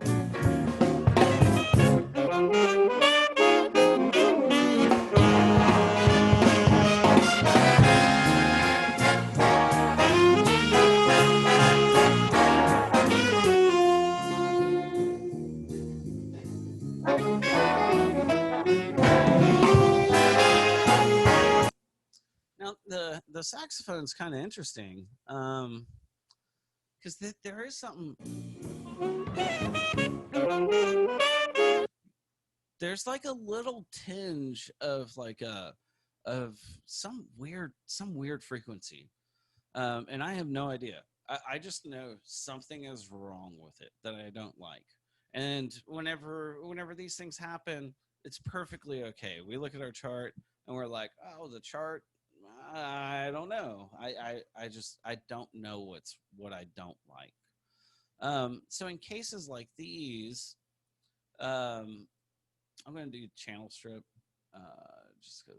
just cause we're trying a bunch of different stuff. So in cases like these where you're like, man, something seems wrong. I don't know what it is. I don't know what frequency it is. I don't even know how to describe it. Like, I don't know. The easiest thing to do is pick a frequency and sweep around, see what's going on, hear it, and you'll hear it, and it's like a weird honk or something, but I have no idea what frequency. So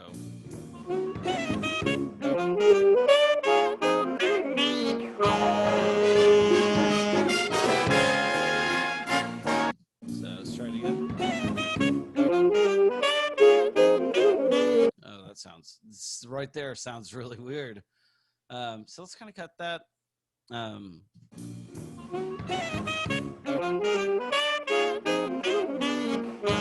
I I'm happy with that. It sounds way cleaner. I bet the second one also has the same thing.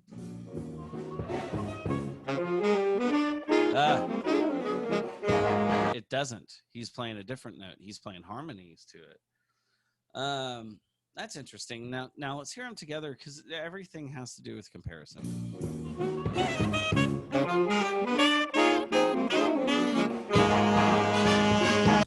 I'm actually cool with that. I'm kind of cool with that. Seems like there's some sort of conflict, but we need to get the rest of this track going. I guess we're going to move on to trumpets because I don't think sax player number 3 was very good. So let's go ahead and scooch on down. Now the trumpets, these should be 2 trumpets. Let's scrub it and see what's.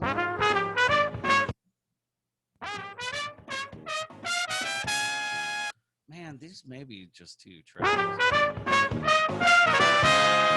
So there's definitely some like honky boxy something muddy. I'm not really sure where that is, but muddy, boxy, tubby. We're gonna be somewhere in the 500 to 125 range, specifically on this one. So let's just go ahead and sweep that. Again, we have our choice, digital or analog. I'd pick digital just because things get tighter. I'm going to go ahead and use channel strip again.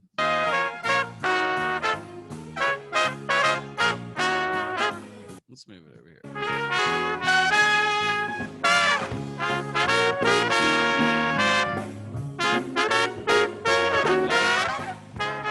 Okay, so it seemed to be a little bit more honky. That's what I call honky. I cannot believe they don't have honky on here. It ended up being 356. I'll play it, boost it, and then cut it again.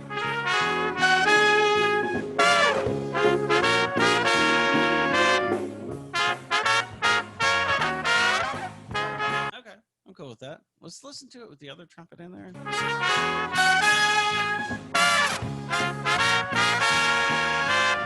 They both sound really thin. But the thing is with the saxophones being a little thicker, it may work perfect.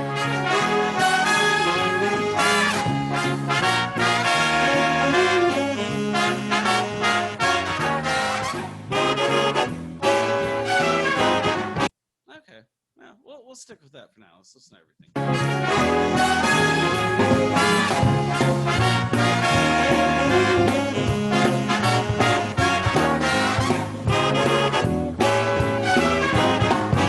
You hear the play between the saxophone and the trumpets, where it's like the saxophones, it's almost like a call and response where the saxophones are like, bam, bam, bam, bam, the trumpets are like, down, down. That's kind of what we call and response, or A part, B part. Let's go ahead and move on. Trombone. See what the trombone does. So we'll scroll on down to the trombone. Yeah.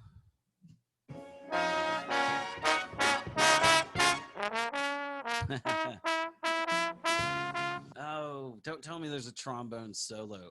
Oh, there is. Let's listen to this. This is going to be awesome.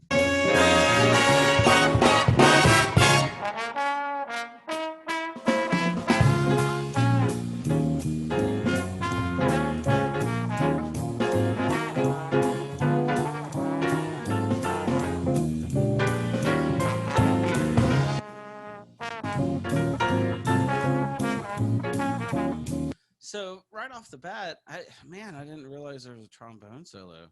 So right off the bat, that trombone, if it's got a solo, like you want it big and present. Just soloing it.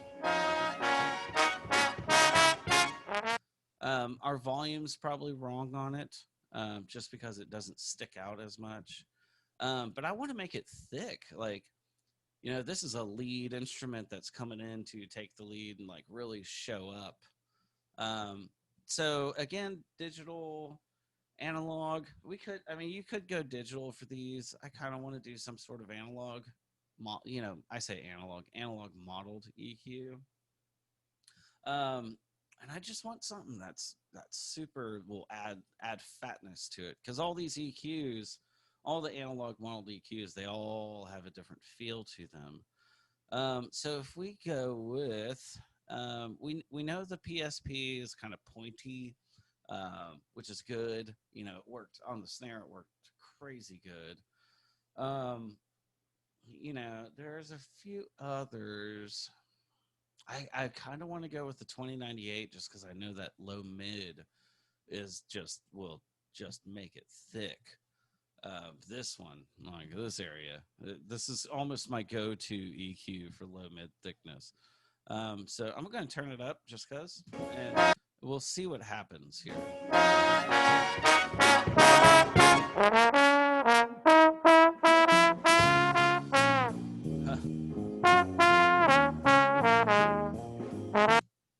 So we seem to be losing a bit of top end because we don't want to lose that. Let's try boosting some like more presence, 1K definition, some attack.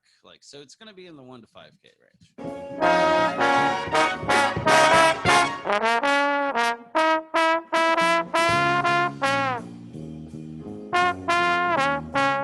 Bypassed. The difference is ridiculous. Bypass. I'll bypass it and then pop it in.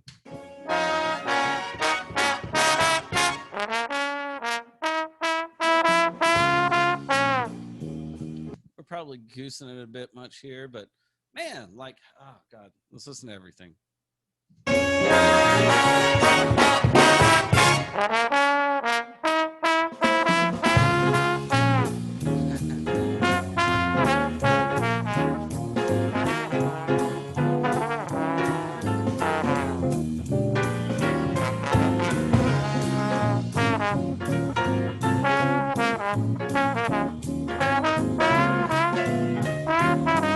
Man, okay.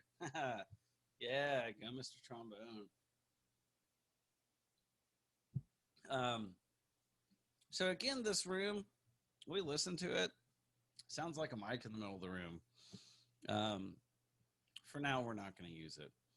And then whenever we go to the vocals, remember there was the scratch vocal and the I guess this is the lead vocal or whatever. What I like to do is I like to clean up a lot of my tracks to where if I'm not going to use it, I don't want to see it. Over here on the left-hand side, these are all the tracks that are in the session. So if you click this little circle, it hides the track, but the track is still active, right? So what I like to do is if I'm not going to use it, right-click it, hide, and make it active, just so I don't see it. I'm not going to use the room. I'm not going to use this. So if you look on the left-hand side here, you see a bunch of, these are all our tracks in order still. So when it's italicized, that means it's not active, and it's italicized, not active. If there's no dot, that means it's not showing. You can click the dot and see here our room shows up again, but it's blanked out because it's not active. I just like to keep things clean, and you should too. So right off the bat, we know our lead vocal is thin, and we wanted to add more body to it. Let's just listen to it. I'm gonna add some reverb to it too, because who doesn't like reverb? I won't leave you, do anything to grieve you, 'cause I love you much too much, and now I'm certain. Okay, all right. Y'all ready for this? Vocals. So vocals are the most, man, how do you say this? They're as humans, we have developed over time to really be sensitive to vocals. And it comes from evolution of of us hearing our other, our other humans out there in the wild. So there's this thing, and I'm sure you guys learned about this in another class, but the Fletcher Munson, yeah, whatever that is, Munson curve. And I'm sure that hopefully people talk to you about this. What this is how. Okay, so first off, take this chart and flip it upside down. Don't. Oh God, I wish I could flip that upside down. Anyways, think about it. Think about this upside down, and that's how our ears are skewed. Our ears are, through evolution, have been, made to be focused more on our vocal area. So if somebody's far away and crying, yelling for help, you can hear it. And then our bass naturally rolls off low end. It's most sensitive from 1K to like 4K, 5K, something like that. So anytime you're working with vocals, that 1 to 5K is a critical area. And if we look on our thing, that 1 to 5K, we aren't looking at the good stuff. Let's look at the bad stuff. Biting, harsh, strident, sibilant. We'll get into sibilants later. So with vocals, this is one area you have to be extremely careful with. Let's move that over. And I can already tell, listening to this, our ears are most sensitive right there, that there's stuff in there I don't like, specifically in that area. I know we need to make it thicker, but we also need to address those problems. So what do we want to do first? Do we want to fix, or do we want to enhance? And that's kind of, I don't want to be like age-old question, like I'm some old dude. But normally you want to fix stuff. You want to fix stuff first. So when we talk about fixing things, we normally want digital EQs because we can make it really tight. So once again, I'm going to actually let's use FabFilter just so we can see the frequency response. I won't leave you, do anything to grieve you, 'cause I love you much too much. So here, looking at the spots, these are peaks of the frequency range. So like I said, when I first heard her, I was like, man, it sounds bright. It kind of hurts. It doesn't really hurt, but those are the feelings that I have whenever I hear it. And the analyzer kind of confirms that at 1.9 kilohertz. No, I don't think I can move my thing. You can see that there's a peak. And like I was saying, with based off the Fletcher Munson curve, turn that upside down though. We are very sensitive in that area. So if I want to make her less hurtful, less hurtful to my ears, more pleasant, more smooth, we can cut that area. So what I'll do is I'm going to make it a little tight, and I'm going to boost it, and we'll be able to hear that area hurting a little more. So I won't leave you, do anything to grieve you, 'cause I love you much too much. And now I'm certain I've given up on flirting, 'cause I love you much too much. So it's something around there. So I won't leave you, do anything to grieve you. So vocals are going to be the trickiest part of all of this, because you fix one thing and another thing pops up. So we kind of fixed that. And if we listen, now it sounds kind of slightly muddy and boxy, right? I won't leave you. There's something. I won't leave you, do anything to grieve you. Especially on that do. I won't leave you, do anything to. So it's some sort of weird boxy thing that I'm hearing. And if we go to our thing, ow, boxy, it's not 250. I know for sure it's not. Muddy, they should really flip these back and forth because that's not right. Just kind of from experience, I know it's going to be somewhere in this little, 500 to 1K region. So I'm going to make it pretty tight, and we'll sweep until we have that. And it's specifically listen whenever she says do. I won't leave you, do anything to. Oh.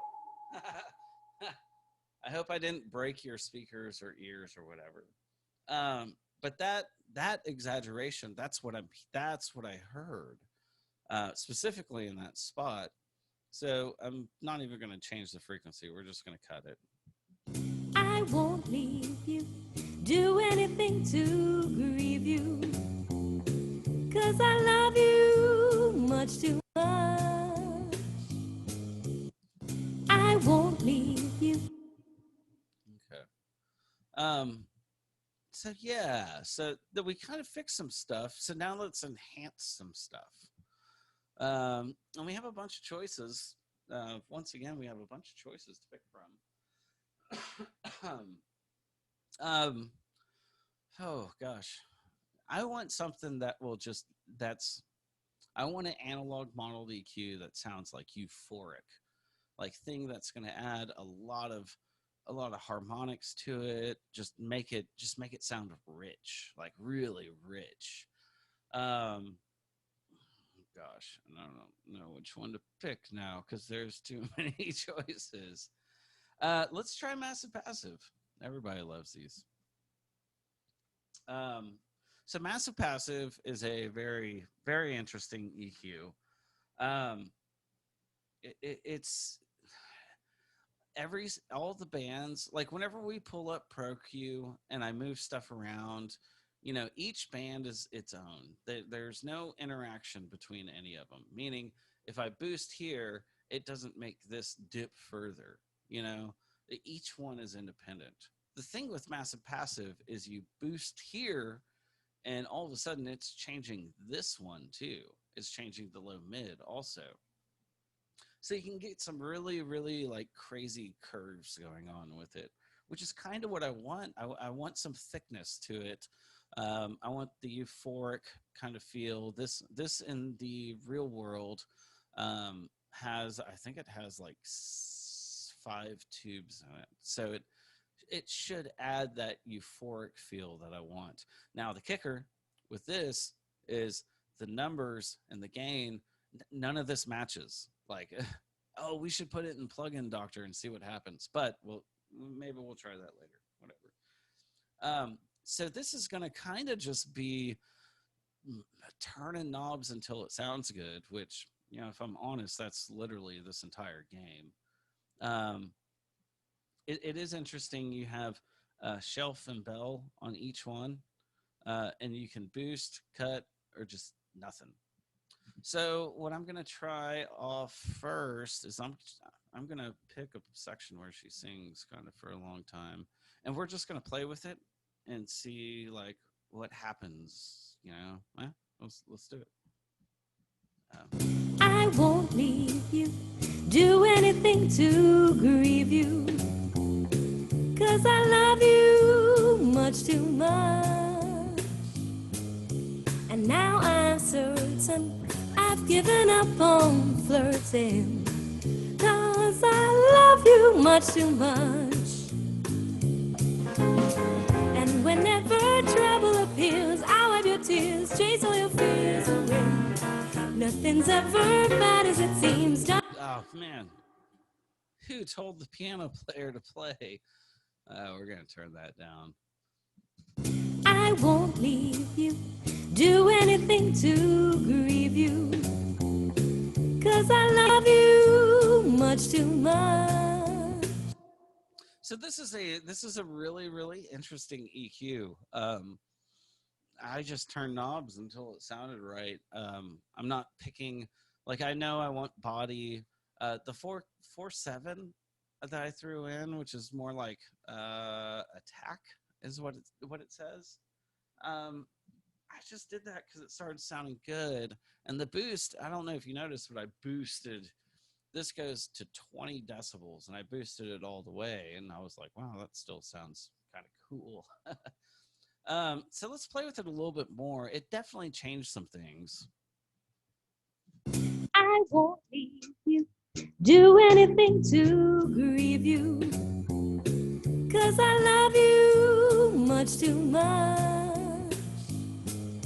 And now I'm certain I've given up on flirting, 'cause I love you much too much. And whenever trouble appears, I'll wipe your tears. All right. I love the way it sounds. It actually sounds really, really good. But now that we did all these broad boosts, so we did some fixing here, and then we're doing some broad boost in here. Now that we've done the boost, it added some mud to her voice. There is a bandwidth control on here. I don't think that's going to fix it. So what do we like in this situation? What do we do? Like, because we have our fixer EQ that we just fixed some stuff with, and we have our booster EQ. There's two ways we can do this. We can say we like the way it sounds so far, but I just want to cut a little bit here.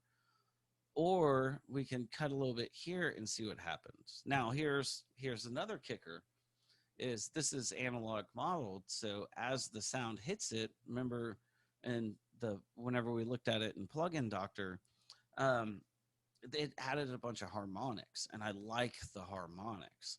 So if I cut and Pro Q before that, it's going to change the harmonics, and I don't want that. I want the harmonics there the entire time. So what I'm going to do is I'm going to cut afterwards because I want to keep those harmonics. I don't need anything fancy like Pro Q. I'm just going to go straight channel strip, go find that area. If there's some weird boxy, muddy, tubby, these things should be back. Oh man, maybe I'll Photoshop that. So again, I know it's going to be in the low mids or whatever. So I'm just going to find it and cut it. I won't leave you, do anything to. And that's it right there. That's the spot. I won't leave you, do anything to grieve you. So that's the spot I want to get rid of. I'm going to go ahead and make it a little tighter because I want the vocal to be clean. I want to keep the thickness of it. I just want that little bit out. I won't leave you, do anything to grieve you, 'cause I love you. And then once again, there's something going on in like a hurtful area. In a hurtful area, harsh, strident, biting, I don't know, around this area. So let's see if we can cut that out. It's especially when she gets loud. I won't leave you. And I'm going to use a really, really tight cue for this, so we can find that specific area. I won't leave you, do anything to grieve you, 'cause I love you much too much. And now I'm certain I've given up on flirting, 'cause I love you much too much. I won't leave you, do anything to grieve you. You can hear it kind of whistle right there. So it's going to be in that general area. I won't leave you, do anything to grieve you. So let's see if I can remember the quick key to bypass everything. I think it's these three. No. Oh. These three? No. These two? No. These. There's quick keys to do all this. Ah, there it is. I got it.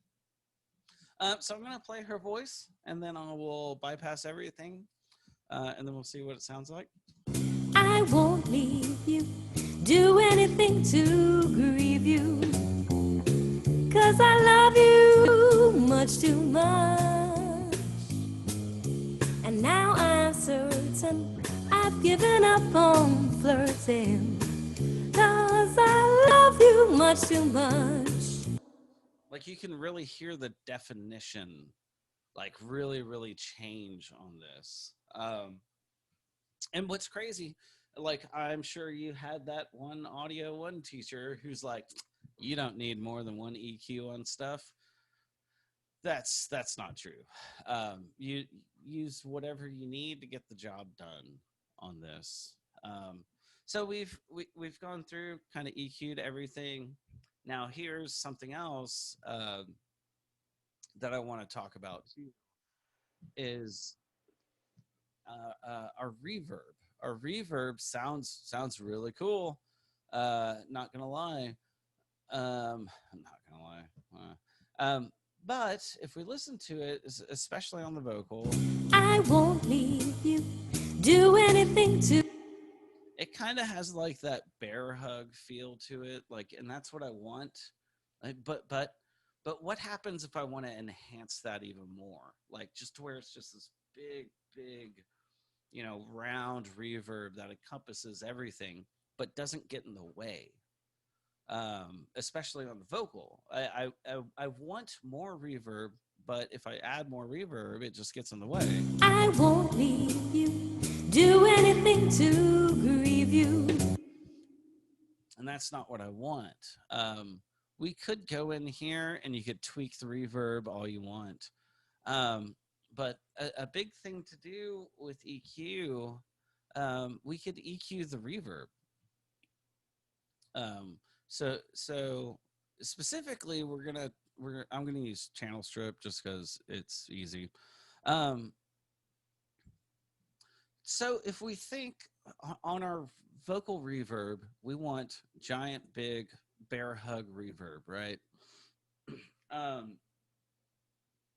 But we don't want it to overpower the vocal. So if we start thinking about it, like how do we go about doing that? Like, what frequency would that be? And this all goes back to the Fletcher-Munson curve. Our voice sits between 1 and 5K. I almost guarantee if we cut out 1 to 5K, we can push this thing even further. So I'm going to do that.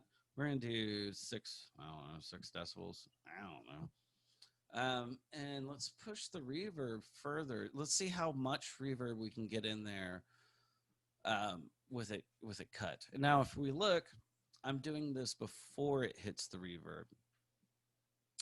You can do it before or after. There's slightly different effects to both. But let's go ahead and do it we're just listening to the vocal. I won't leave you. It already sounds way drier like that, right? I won't leave you, do anything to grieve you. 'Cause I love you much too much. So maybe I had that wrong. Maybe it's not the vocal range that's doing it, because now I'm hearing a bunch of body come through.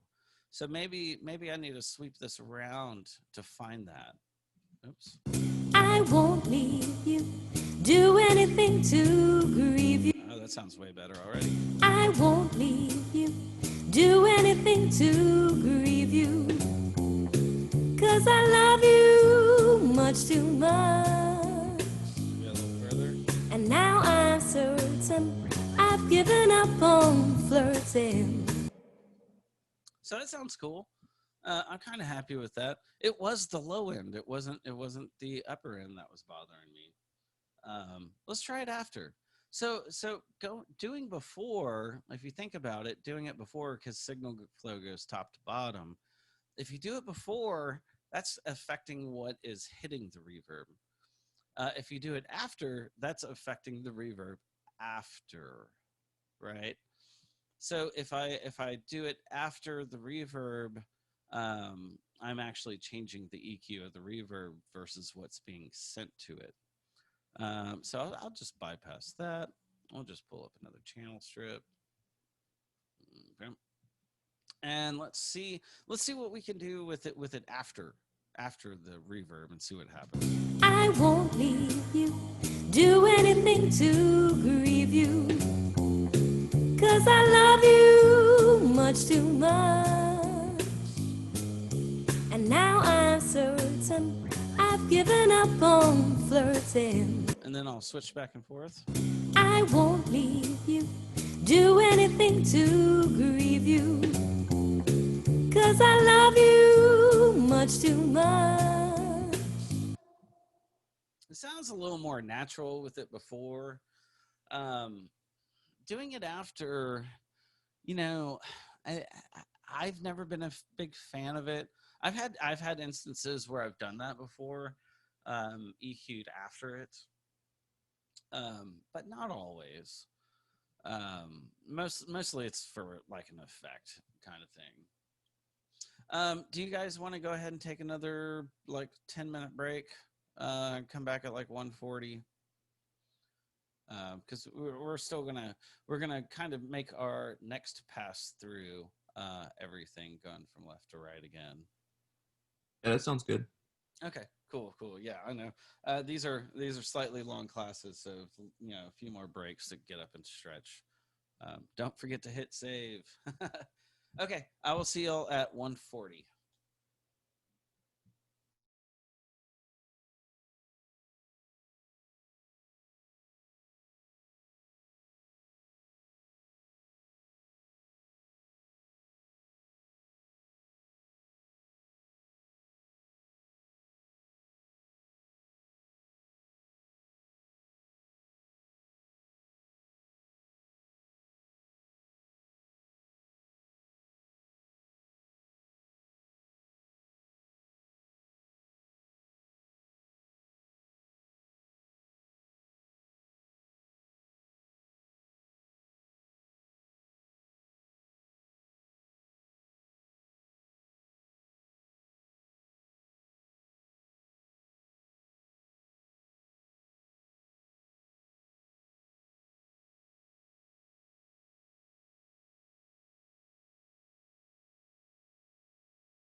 Okay.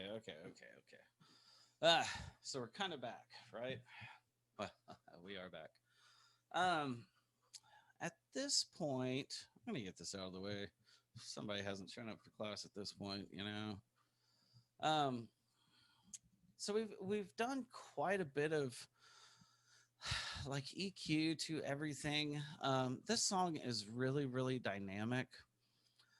So I kind of want to, since we've kind of fixed our problems, we've enhanced some stuff.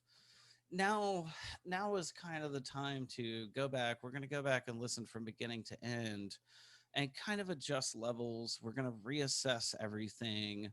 We're going to start comparing things to other things. So we're going to do drums and bass, make sure they aren't clashing, guitar, piano, saxophone. We need to go back through to make sure, you know, that that everything has room for it. And then we're going to probably group some stuff together and EQ some things together. And then lastly, I want to talk about EQing the main mix bus. The main mix bus is your main output over here. So I'm just going to play it from beginning to end. I may solo some stuff. I may change some volume levels. You know, we're going to try and massage everything kind of into place at this point.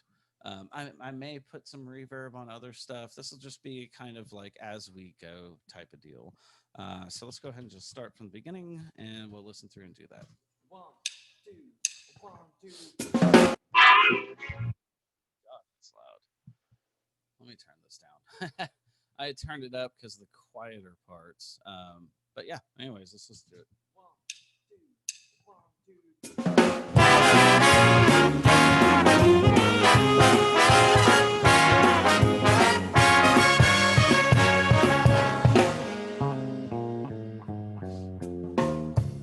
I won't leave you, do anything to grieve you, 'cause I love you much too much. And now I'm certain I've given up on flirting, 'cause I love you much too much. And whenever trouble appears, I'll wipe your tears, chase all your fears away. Nothing's ever bad as it seems, just of your dreams, ride through the Milky Way. Made my mind up, I'm gonna get me signed up, 'cause I love you much too much.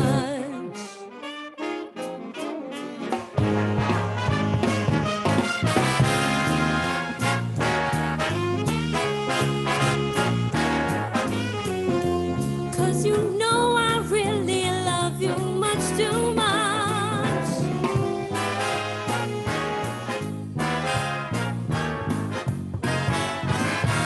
Gonna kick those other lovers into touch. And whenever trouble appears, I'll wipe your tears, chase all your fears away. Nothing's ever bad as it seems, dust off your dreams, ride through the Milky Way. Made my mind up, I'm gonna get me signed up, 'cause I love you much too much.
to grieve you, 'cause I love you much too much.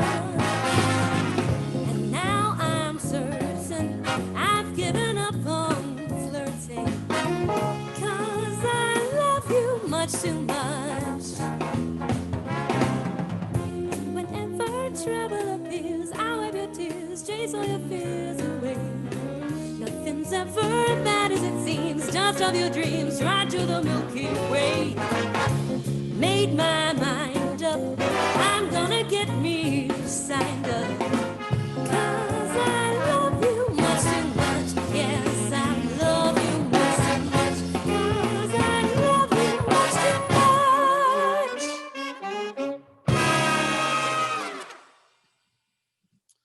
Oh man, jazzers.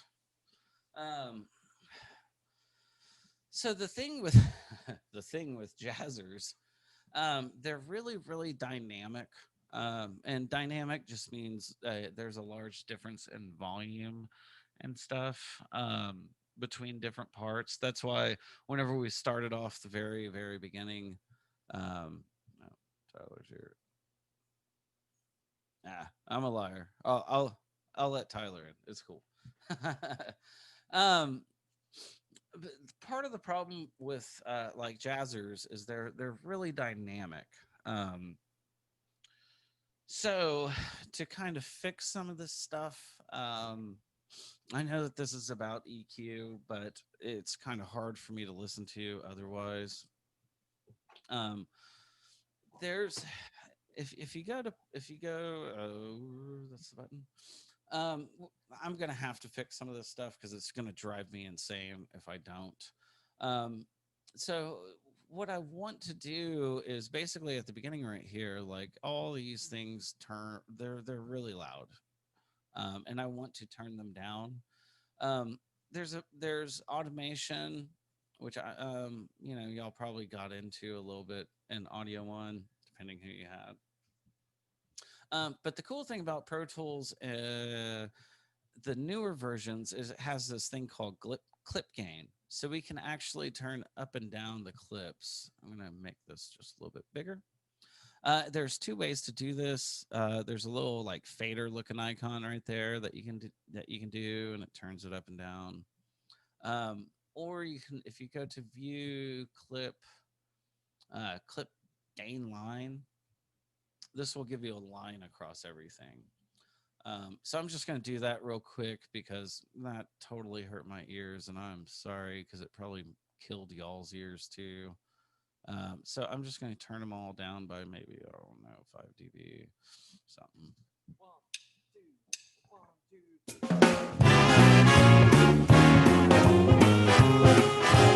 2. So yeah, that's so much better. I think it did it again here.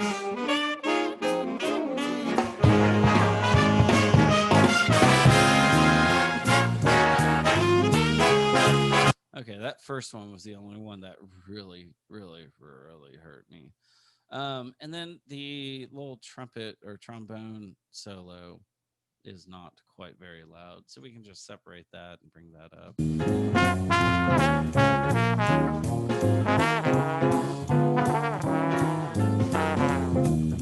Okay, this is just for all of our sanity.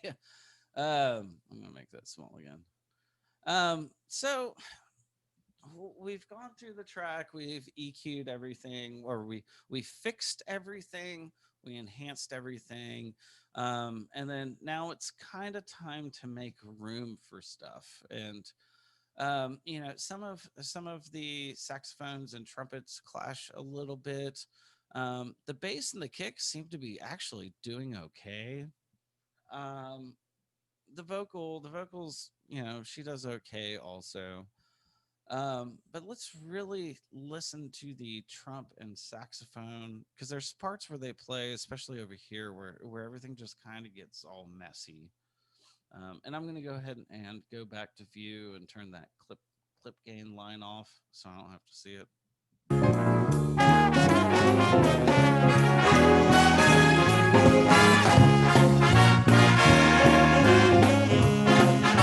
All right. That's the part I'm mostly concerned about. So whenever we think of separation, there's panning. We can always pan stuff. And then with EQ, first, everything in this mix is straight up the middle. So we should definitely like let's try moving things. Let's like maybe put saxophones off to the right, trumpets off to the left. We'll just leave the trombone because he has his little trombone solo, and we'll back it up, see what happens.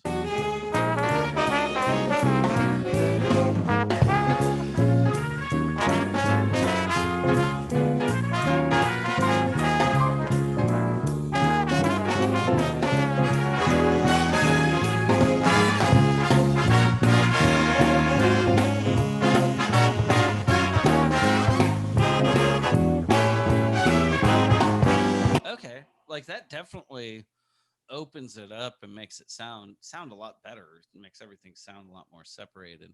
I do want to listen hard left and hard right. Um, Sometimes it can make it sound weird if there's like it'll make a hole in the middle. So let's listen to these two saxophones because that may be something that we can, instead of doing both saxes on the left, both saxes on the right, maybe we could put the saxophones wide and then the trumpets kind of just inside of that. So I'll pan one left, one right, just so we can kind of hear what's going on here.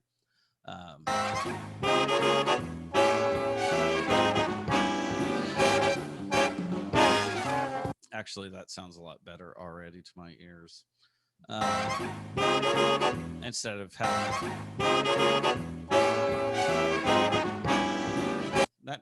that actually sounds pretty cool. So let's go ahead and not listen to those. Let's listen to trumpet.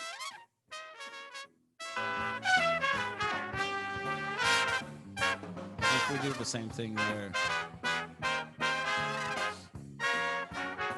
Now, I would almost argue that maybe we should do that. Maybe we should have the saxophones really wide and then the trumpets just tucked just inside of that.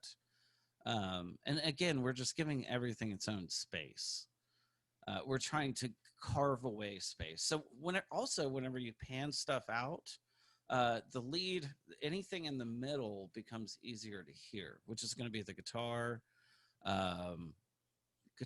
vocal, kick, and snare. So let's see.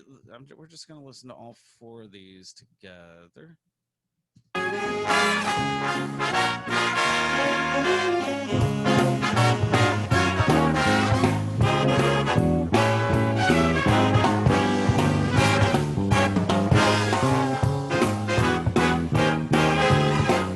Oh, yeah. See?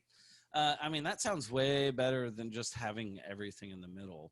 Let's find a spot where the vocals kind of, well, so this is what I meant by like call and response, because like you can see the trumpets kind of do their thing, vocals and, horn section, vocals, horn section. Let's listen to this part, see what happens.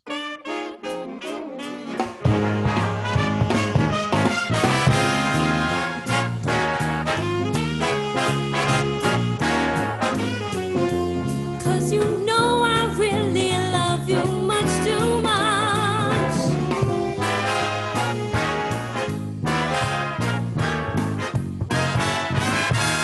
Gonna kick those other lovers into touch. And whenever trouble appears, I'll wipe your tears, chase all your fears. Okay, cool. I'm so much happier with that. And we're making room for all the instruments. So now that we have the horns together the way we like the horns, the piano and guitar kind of do their own thing. The guitar gets lost in everything, and that's just like that's a jazzy thing. Jazzy guitar players are like that.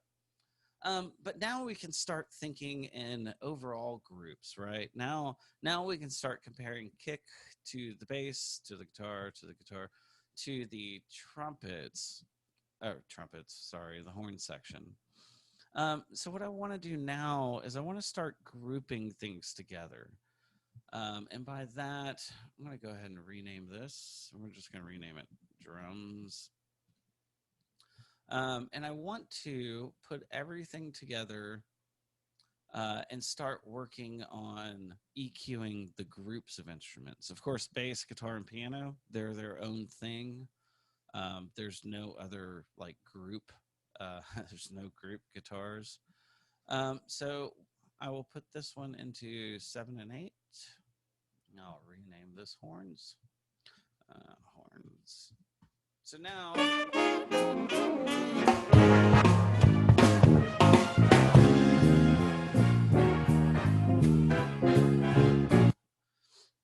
So now, now we can manipulate drums and horn groups together, right? So we've done, these have mostly been fixing, some enhancing. So now let's EQ all the horns together. You know, and then we have our question again, do we want pure digital or some sort of analog modeled? And it's like, well, what are we trying to accomplish here? If we're trying to tame things that we don't like, maybe, you know, we'd go digital. Maybe if we're just trying to massage things in, we'll do like an analog model just because the curves are bigger. It's bigger curves. So let's try that. Let's see. What EQ do we have? The life of an audio engineer. Which EQ do I use? Man, and I use all the same EQs all the time. It's kind of crazy. But I don't want to use one that I don't like. Gosh, I don't like those Mag EQs. Let's go back. Let's just go back to the AMEC EQ. So now we're going to listen to kind of how the horns fit in all together. Remember, we're EQing all of these. All of these are going into the here. So this is kind of the general tone of the entire horn section.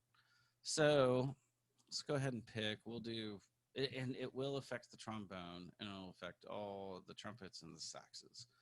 So let's just play it from here and hear what we hear as a group. So we're listening as a group now.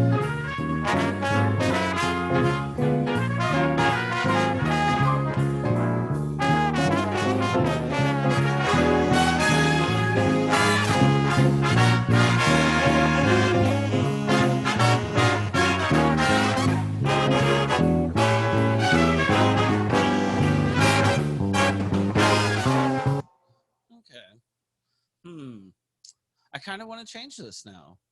I think we should do the saxophones together and the trumpets together, because I'm hearing issues with the. I'll rename these to saxophone. Oh man. Because now, like, whenever I did that, I started hearing issues with the saxophone group versus the horn. What's this, trumpet? The trumpet group. So I'm just going to make another bus, 9 and 10, and send these to 9 and 10 instead of saxophone. I'll go ahead and do that. So if we listen to the saxophone group, remember we've already EQ'd each one of the one of the saxophones to make it work. So now let's listen to just the two together, because I think it's going to be fixing stuff.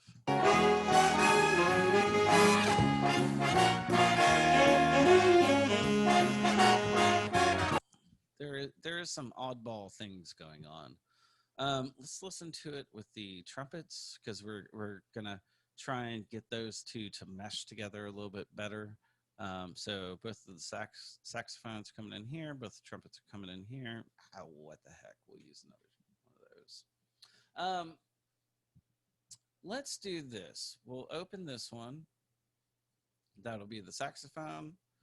This one will be the trumpets, and we'll kind of work them together at the same time, but we'll do it with everything playing and see if we can add a little bit more separation and depth and enhance a little bit. So let's just listen.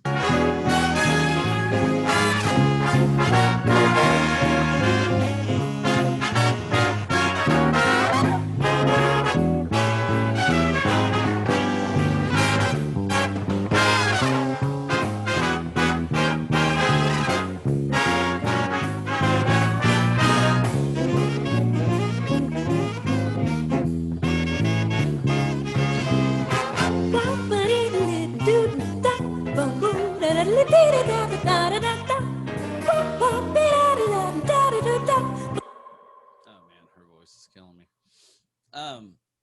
But we can hear like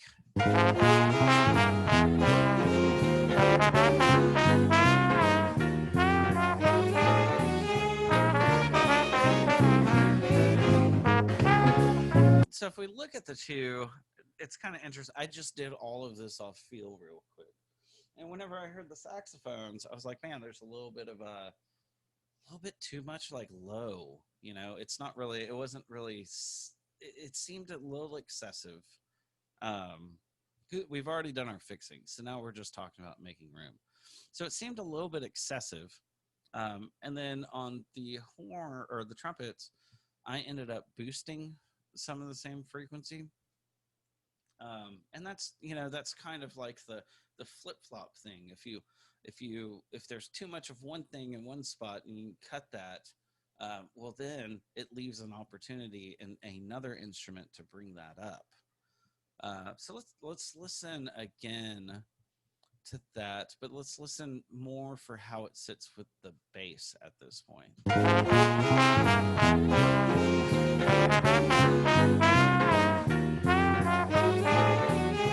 Because cutting out that low mid here on the saxophone also made more room for the bass, and the bass we could probably bring up. Let's put the drums back in.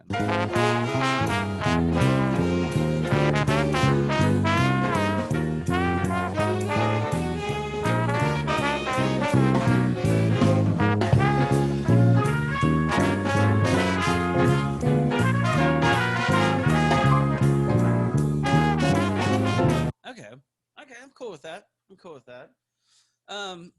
Now, I kind of want to add some reverb, especially the trumpets. The trumpets are super, super dry. Where are the trumpets? Come here, trumpets. So now we have another question on our hand. I want to add reverb to the trumpet. And I'm not sure where I should add the reverb to, because these two I'm sending to the auxiliary send, right? Or the group auxiliary. You'll hear me say stuff like that a lot. It's the same thing. So if I add reverb over here, what's going to happen is it's going to send it off of this channel. That is going to go to the reverb. So the reverb that I'm sending over here isn't being affected by the group EQ, which, you know, for good or for bad, if you want to do it that way or not. But a lot of times you'll want this extra EQ to be sent to the reverb.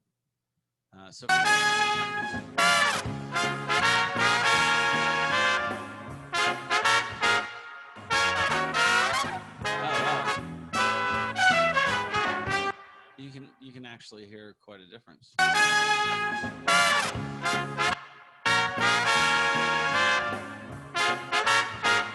And I want to do the same thing with the saxophone also, for sure.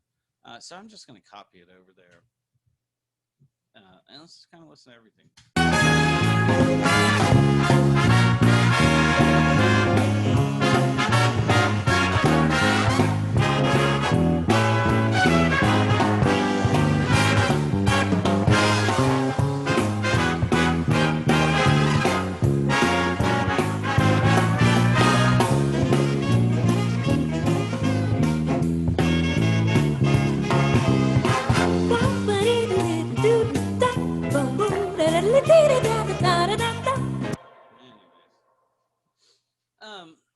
So now we could actually do the drums, but the drums are so, I mean, they are so scarce. Let's make sure nobody, okay. The drums are so like sparsely populated. There's a kick, there's a snare, there's overheads. I wouldn't really, there's no real EQ to be done over here, because we kind of did it here already. Oh man, this is, I almost feel like I've taken it as far as I can without adding compressors. if we did more volume automation, we could really dial things in, but automation's going to be at a different time. We're going to talk about automation. So I don't want to jump ahead too much on this. Shoot. Let's look. Okay, well,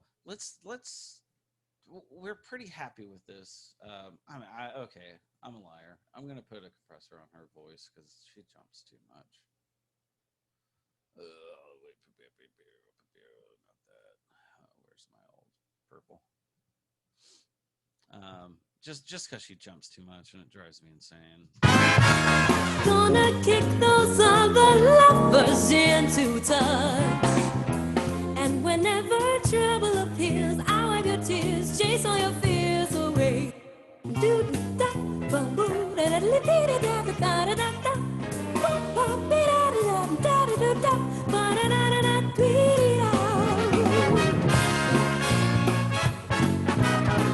I won't leave you, do anything to grieve you, 'cause I love you much too much. Okay.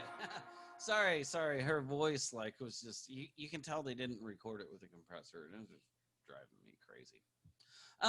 So now we've kind of EQ'd individual tracks, fixed, enhanced, added our reverb. We customized our reverb with some EQ, which is what you should do. Anytime you do any sort of reverb, trust me, you'll want to EQ it somewhat. And then we've EQ'd our group tracks. The last thing we haven't really talked about, I closed it again. The last thing we haven't really talked about is EQing our mix bus. So this is everything. This is what everything plays out of. And it's kind of controversial if you're mixing, whether you should or you should not EQ the master bus. There's reasons to do it, and most of the time the reason to do it is because of tone, because you're using either actual analog hardware or some sort of analog modeled hardware to get you that extra oomph to it. You normally aren't doing a whole lot to the actual track itself, because you leave that to mastering.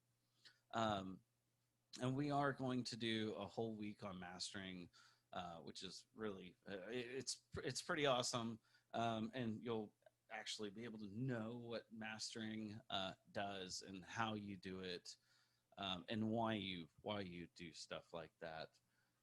So for now, I'm thinking like mix bus wise, we just throw on a few different analog modeled stuff.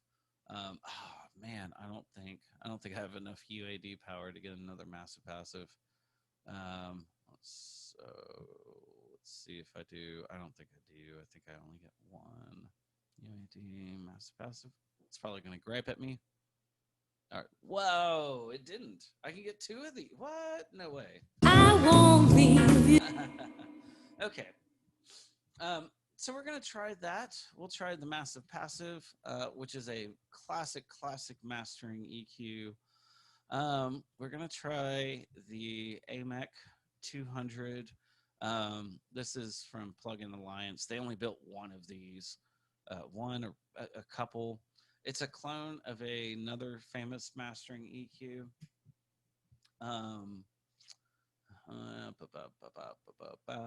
What else can we use? What is a cool? Oh, and we'll try the Millennia. The Millennia is really cool. And they all three of these are going to sound very different. So again, like I was saying, we're doing this mostly for tonality. This the AMEC, this one's called AMEC EQ 200. It's a clone of a Sontec mastering EQ. Sontec EQ. I can just type that in, it pops up. It's gonna be this guy here. You see these at mastering houses everywhere. You know, it is a very common thing.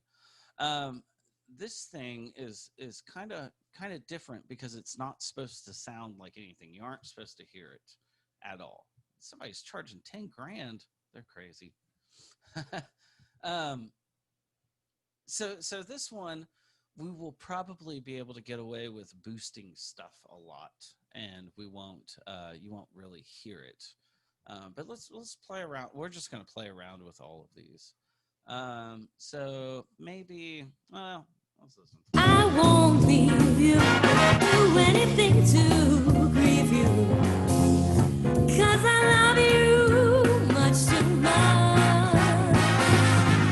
And now I'm certain I've given up on flirting, 'cause I love you much too much. And whenever trouble appears, I wipe your tears, chase all your fears away. Nothing's ever as bad as it seems. Dust of your dreams right to the Milky Way. Made my mind up, I'm gonna get me signed up, 'cause I love you much too much. Yes, I love you much too much. So you can hear already. I mean, it does make things sound bigger, and I just turned it up and kind of moved some stuff until it sounds good. Which is funny because that's the art of audio engineering. You just turn knobs, sounds good, cool. But this one's really interesting. I haven't played around with it a whole lot yet. It does sound good. I probably need to turn the gain down because I turned everything up. But just playing it and bypassing it, you can hear the difference. I won't leave you, do anything to grieve you, 'cause I love you much too much. And now I'm certain It kind of tightens things up. You know, this wouldn't be something that I'd really, use a bunch.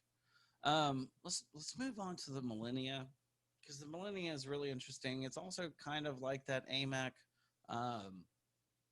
It's really, really transparent. It's like you don't hear it so much. The AMAC, we're boosting 3.6 dB, 3 dB, 3 dB, which is a lot for the master bus.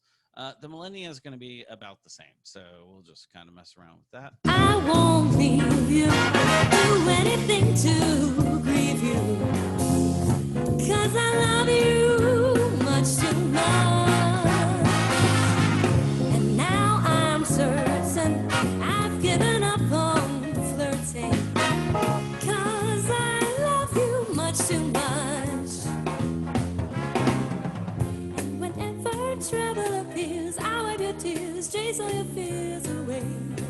Nothing's ever as bad as it seems. Dust of your dreams right to the Milky Way. Made my mind up, I'm gonna get me signed up, 'cause I love you much too much. Yes, I love you. It's kind of vanilla. It's okay. It's okay.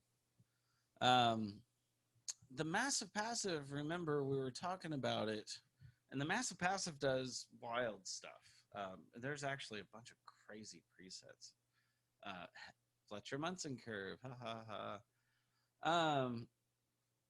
But this thing is really, really popular in mastering houses, and it's really popular because it will get some crazy, crazy curves to it.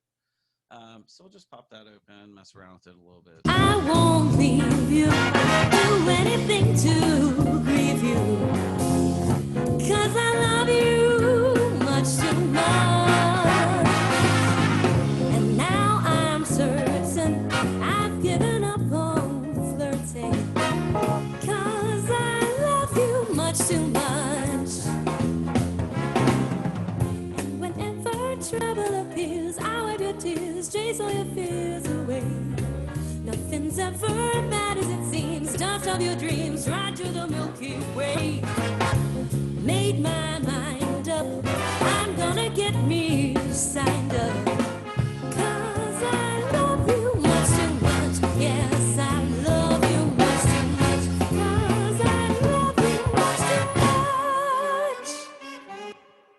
I won't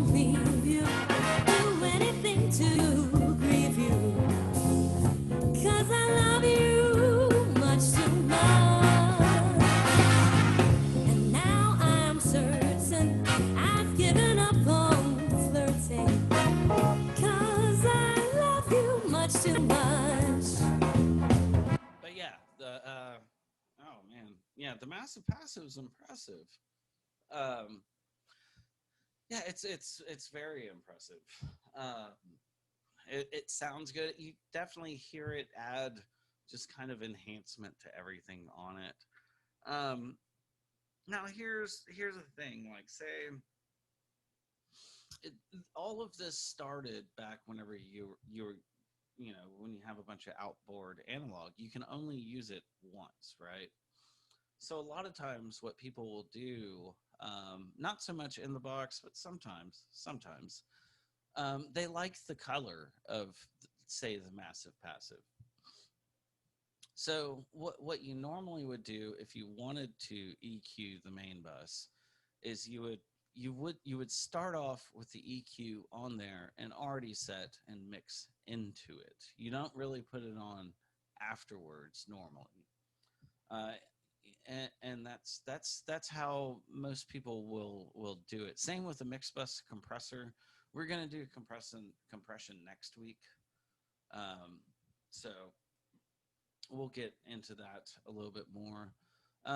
What I want to do now, let me move this down to, because I want to keep the reverb there, and let me make this tiny. Oh gosh, what was the button? Okay. So what I want to do now is I'm gonna play the song, and I'm gonna bypass everything going down, and we can just kind of see how far we've come along. And I'm gonna go ahead and keep using this in section because that's kind of where everything is playing enough, and we can kind of hear the overall difference of everything that we've done. So I won't leave you, do anything to grieve you, 'cause I love you much too much. And now I'm certain I've given up on flirting, 'cause I love you much too much. And whenever trouble appears, I'll wipe your tears, chase all your fears. like, it's a huge difference. It is a massive difference, especially whenever you start turning off, you know, the reverbs and stuff like that. I'll do it again. It's crazy, and it's not. And like, literally, look what we did. It's 1, 2, 3, 4, a handful of EQs, going through, fixing things, enhancing things, and then kind of making some room. Man, that's crazy. Yeah, let's pop everything on. I won't leave you, do anything to grieve you, 'cause I love you much too much. And now I'm certain I've given up on flirting, 'cause I love you much too much. And whenever trouble appears, I'll wipe your tears, chase all. And that's all EQ. I put a compressor on her voice because her voice was all over the place. But yeah, I mean, so imagine having a mixing console in front of you and you just have all these EQs. There's no, you know, besides having a couple compressors, which is how studios worked back in the day, is you had a bunch of EQs and just like 3 compressors. You can do so much with it. So, you know, whenever I send y'all the next project, which won't be, I think I'm going to give it to y'all next week. It's going to be a project that's basically going to be all EQ, and I want you guys to do that. I want you guys to bypass everything, and then listen to it and listen to the difference, because EQ is the most fundamental thing about mixing stuff. And if you work in don't work in frequencies, don't think in frequencies, because that's not how you think. You think in terms of adjectives. So, you know, work on that. I'm going to post this whenever the project posts. But if you use this and go by your feeling on how things feel and make you feel, you know, you'll be able to get what you're feeling out eventually, using the chart as just like a rough estimate. And you know, the feeling, like with, not to get all philosophical. Oh man, I swear I went to college. Not to get all philosophical, but music is all it.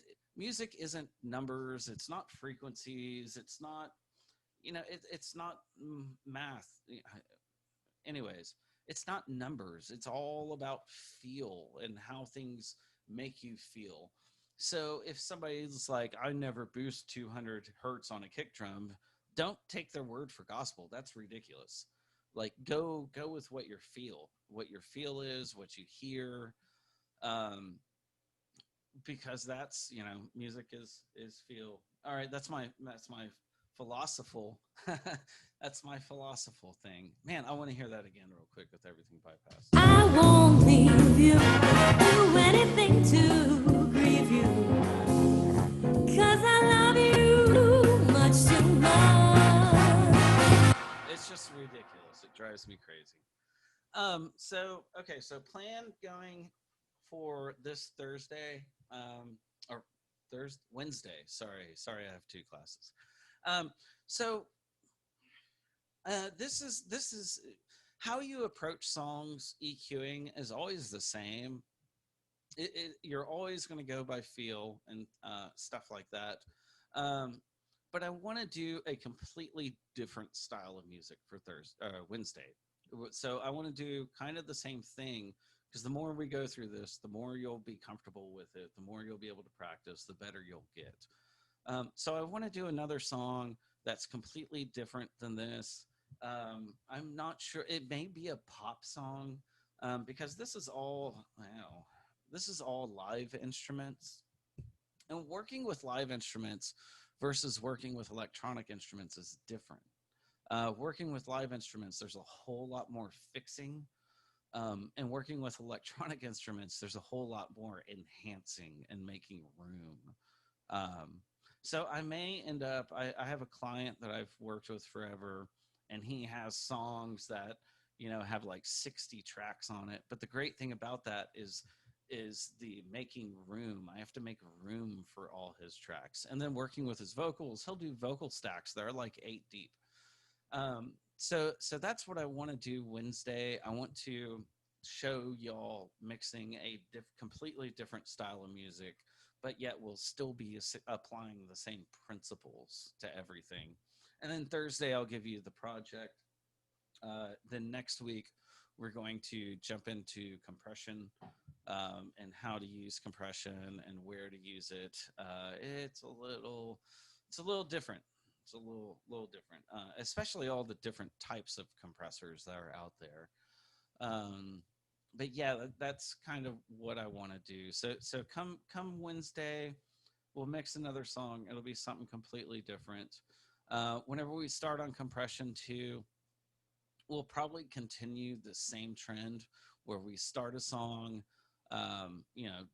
work left to right to get levels, then work left to right to see what it needs, EQ wise, and then may come back for compression. Once you start throwing compressors in the mix, things get, it can get hairy. You can mess up really bad really quick. So that'll be an interesting one. But I want to do that and just kind of get you guys into the habit of seeing how things are done, so I can get you all into the habit of working that way. That's part of the reason why I changed the syllabus to where everything now is adding up each week, until we get to the midterms, and then we switch over to recording, and then all of that will add up once again. To where if we do the recording and try a bunch of recording stuff, and then we do the mixing stuff, so you'll get to see the process a bunch of times over, and you'll start getting an idea for it. It's up to you guys to practice it though, because that's how you really learn. Anyways, that's all I got, I guess, for today. Anybody have any questions or anything? I know this was a really long class. Do you want us to look for analog EQs to download for the Pro Tools, or? Oh, you don't have to. That's kind of up to you. If you guys go, I keep meaning I need to do this today. If you go to Pro Tools Expert, they have a whole long list of free plugins. Oh, come on. As you scroll down, I say as you scroll down. Come on now. Oh, that mean it's loading? Oh gosh, why is this taking so long? Oh, Pro Tools plugins. Oh God. Yeah, I mean it's not. It's oh, there we go. These people have a bunch of free ones. If you go to Pro Tools Expert and look at free, I don't know how many they'll have, but there are a bunch of free plugins. I'm looking to see if they have any like EQs or anything. It's not a requirement. You can use the other one, the like digital ones that come with the regular Pro Tools. I just want to show you all those so you know what's out there, and you know if we ever get back into class. Yeah, I don't really see a whole lot. It's kind of up to you. If you guys have questions like about buying plugins or like, you know, want my opinion or whatever, shoot me a message. Shoot me a message on Canvas, and I'll reply right back. A lot of times I buy stuff from Audio Deluxe because they have them the plugins are like super duper cheap. There's always discounts, and then there's discounts on top of the discounts. But, you know, if you want to message me before you buy something, please, by all means, do. But it's not required for the class. That's what I was getting to. Cool. Well, yeah, guys, that's all I've got. So I will see y'all Wednesday, and we'll do this again. And it may be pop music. It may be, I don't know if it's going to be rap music because all my rappers curse. But yeah, y'all got anything else? I'm still having trouble getting my Pro Tools to actually work. Yeah. Yeah. Do you have Pro Tools first? Yeah, Yeah. Are you on Mac or PC? I'm on PC. I think that's the reason, honestly. Do you have an audio interface? Yeah, I have a Behringer. Behringer? Did you download the drivers for that? Do you know which Behringer it is? Euphoria UMC 22. Yeah.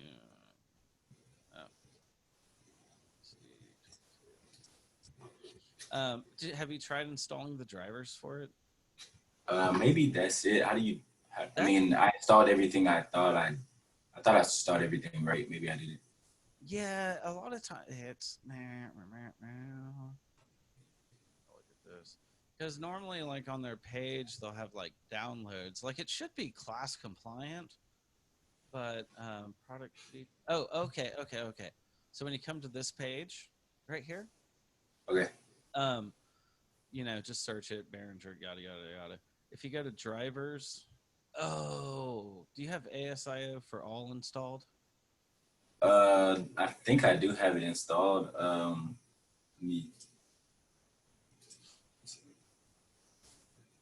everybody else in class, like if y'all want to bounce out, go for it. That's all I got, and I'll see y'all Wednesday. And Clinton and I will, I guess, try and get his stuff working. All right, see you Wednesday. Okay, cool, man. Thanks. No, I mean I have ASL for all V2. That's what it says. Is that a different one or? That's fine.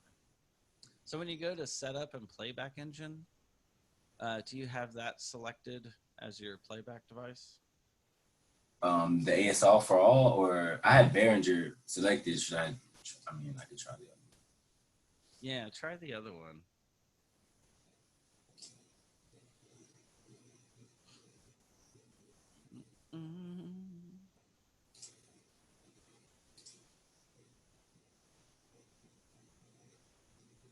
It says could not complete the playback engine command because access violation occurred.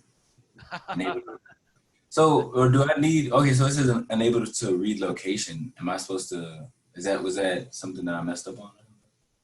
Um, can you share your screen with me? Is that can we do stuff? Um, I can hit it. It says host a disabled participant screen sharing. I guess you have to give me Oh, permission. do I do stop share? Oh, shit. Sorry, I don't. I've. Oh no, that's all good. No, that's all good. Yeah. Man, because I'm so more. Um. Yeah, I'm so like. How do I? Oh, I think I just hit stop share. And then maybe you hit share. Yeah, it says Oh, host. okay. Yeah. Okay, now try it. Okay, cool. All right. Something popped up. This is Ah, it. there we go. Hell See yeah. my screen? Okay. All right. So that's Pro Tools being annoying. Right. Yeah, when you see access violation, that means it's acting dumb. Just go ahead and hit OK. Go back to setup and playback engine real quick so I can see what's up. Like I did this, and that's when it does. Like it won't let me do it. Like I hit OK, and then that's when it shows me the other message. Okay, hit it. Yeah, hit OK on that. Okay. That's weird. Okay, so down in the bottom right in the Windows little toolbar, you see the little up arrow. Like, Right. Yeah, click that. Ah, shit. Okay, close Pro Tools and reopen it. All right. Because sometimes you may have to force quit it. Yeah. Okay. So reopen it. Yeah, go ahead and reopen it. Yeah, no. But I mean, Pro Tools works way better on Mac, right? I thought it was my computer. That's I mean, that's what I'm thinking. Nah, it does okay. It's the interface it's just being fussy is what it's being. Mac is more for stability. Hit cancel. Yeah, close. And then can you set up playback engine? Oh, okay. Wow. Oh, okay. So it shows that your playback engine's there, but your output isn't selected. Right. I can't. I don't. Yeah. Like what? Yeah. That's weird. Okay, so hit OK. Now, do you have like a software panel for this or something? For my interface, or Yeah, like if you go to the bottom right of the screen, that same little up arrow, does one of those say like, oh, who's that? for my interface, I'm not sure. What's that thing? Oh, yeah. Okay, now see where it says Behringer? Right. Yeah, turn the little power button on the left on. Okay. All right. Let's see what that does. Now click back into Pro Tools and do setup playback. I did the X, I guess. Yeah. I might have to quit. Okay, now here it goes. There it is. Now switch it to ASIO for all. See what happens. Okay. Son of a gun. That is weird. Okay, go back to the Behringer. Man. Oh. Okay, click OK. Yeah, just say whatever. Hey, you have FL installed? Yeah, I do. Switch it to the FL driver. FL works, right? Yeah, my FL works. Why is it still saying hit OK? See what it says. Try opening something.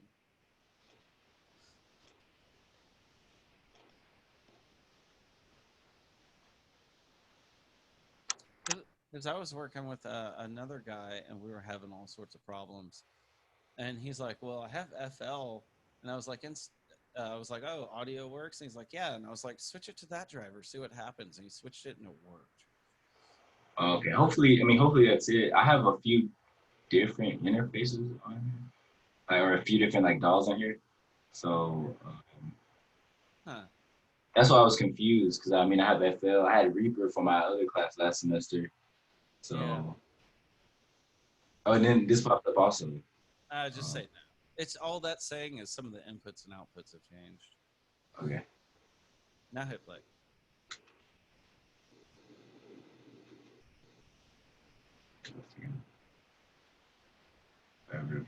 It's just not even playing.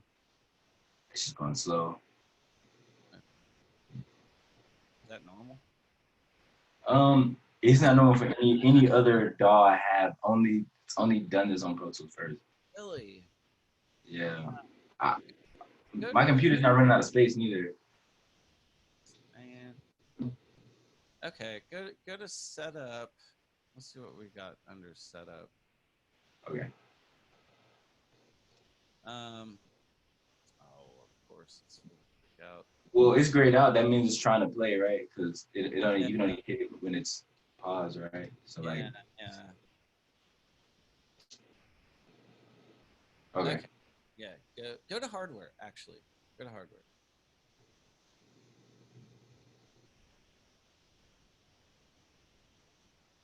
So, like normally, hardware will let you get to the playback engine, or get to the inner, the whatever it is, the software panel for the playback thing. Man, this is not liking it. Yeah, I know. Like I've never had these much troubles. Maybe I should. I don't know. Maybe I should exit out of my internet. I don't know. Maybe Man, it shouldn't be. yeah, right. It shouldn't matter, right? I would think. But Yeah. Man, you may have to force quit it. I don't know why it's being such a pain.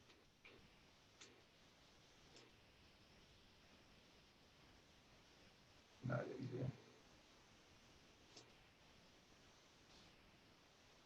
Yeah. Huh. Okay. And okay.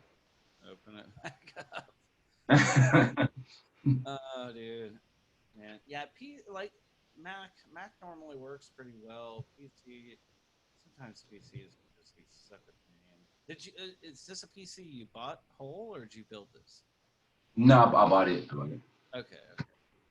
I had a PC that I built from scratch, and I could never get the thing to work right. There were always driver issues. Don't do anything. Okay, you already opened. Oh, I'm sorry. No, don't worry about it. Let it go. Just go. Yeah. And then now just go straight to set up playback engine. Playback or hardware? Hardware. Okay. Yeah.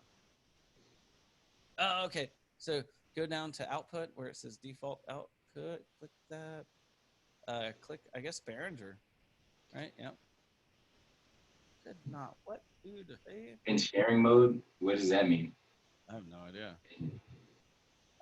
FL isn't open, right? No, nothing's open. Shh. Just hit OK. Shoot. Go ahead and close that and hit play and see what happens.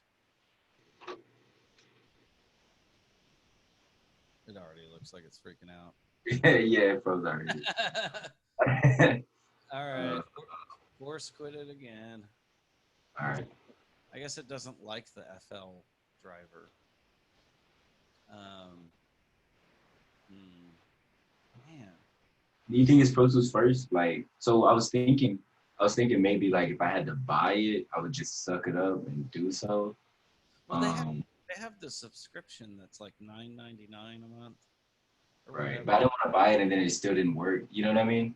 Right. Like, yeah. I know. Well, like at that point, Avid gives you support too whenever you pay for it. But okay.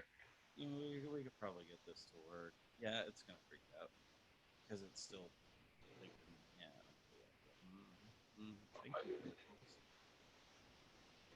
So the first thing we'll have to do is change the audio engine. Okay. Just die. Yeah, just hit OK. Playback engine at the very top. Click that. All right. Try try the Behringer USB again. Okay. All right. Click it again, and try uh, try ASIO for all. And click OK. All right. So click that, and then try the Realtek ASIO. Oh my God. Okay. Yeah, I was clicking through these. I was just convinced that I didn't know what I was doing. Click it again and try the Windows device. Windows audio device. Okay. On output device, click that. Okay. Those are just my speakers, right? I have my regular. Yeah, that would be plug into the interface on your, like, whatever is on your motherboard one. Right. Just click OK on that for now. I think I just lost you.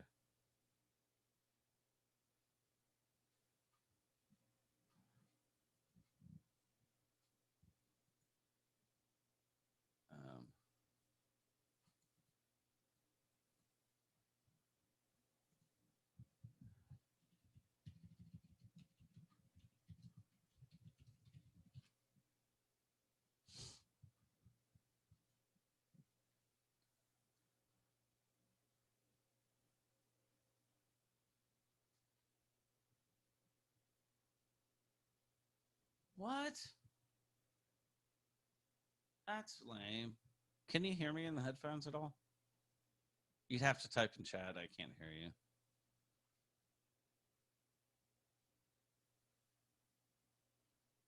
Um,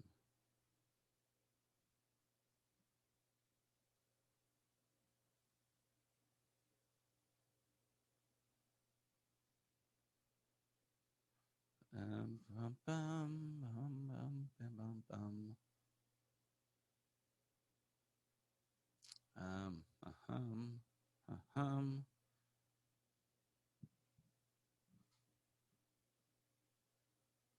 Yeah, yeah.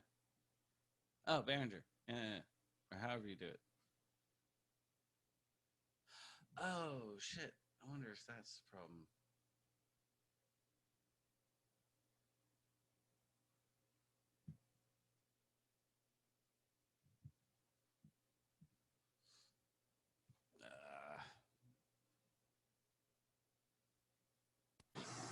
Okay, I can hear you. Can you hear me?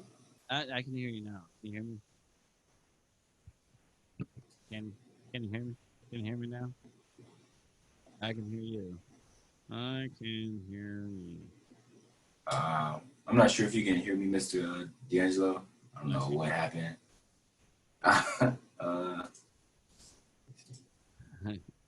Get the chat open. Can you hear me now? Can you hear me now? Can you hear me now? I wonder.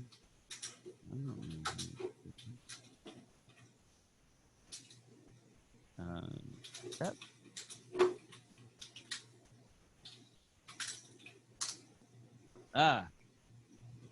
I can't hear. Yeah, that happened when the audio.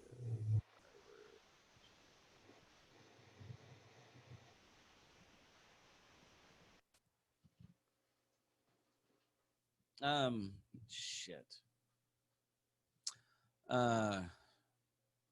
Damn it. Huh.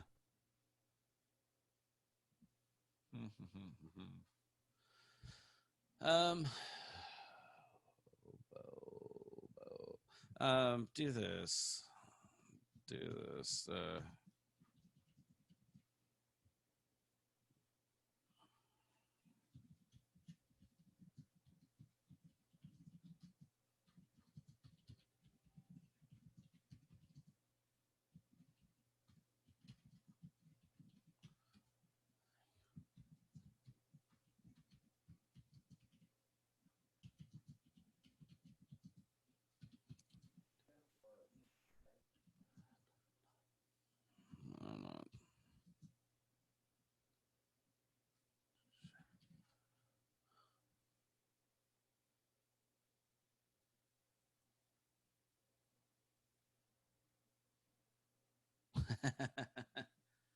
Yeah.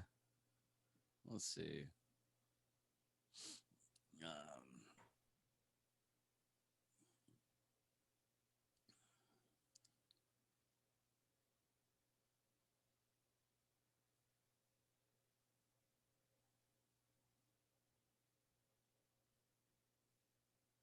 UM2.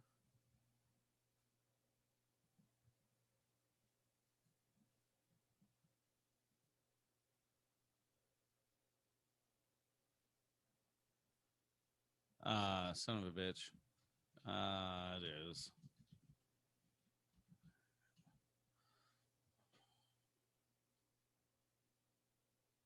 Huh. Hmm. Hmm.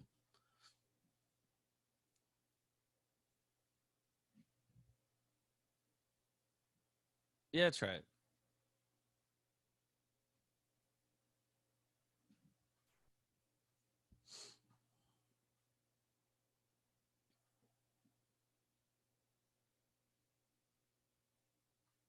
Oh.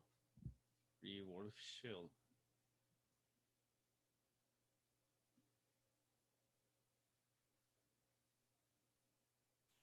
Okay. All right.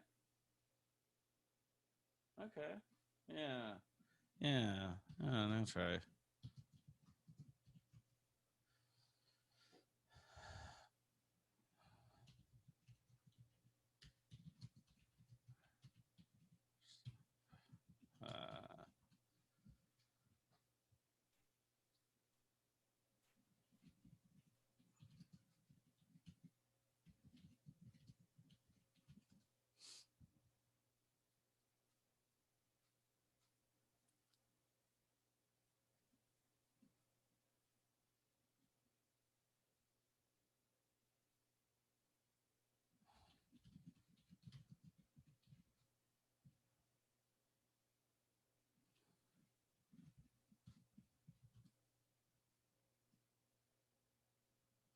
Uh, oh, no, no.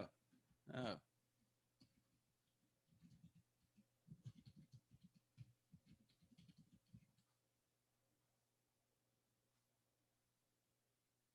Fuck.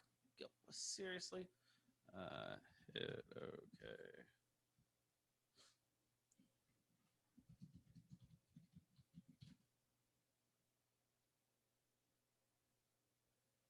Ah, crap. Playback.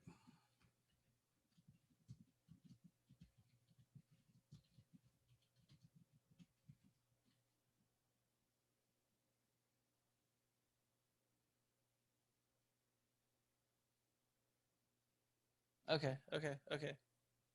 No, no, no. Yeah, try that. Okay, okay, check. Outputs there. Damn. Fuck me. Change sample rate to 44. Ah.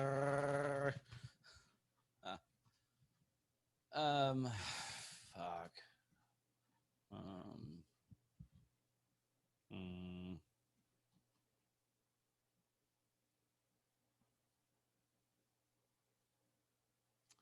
hit. Hit okay.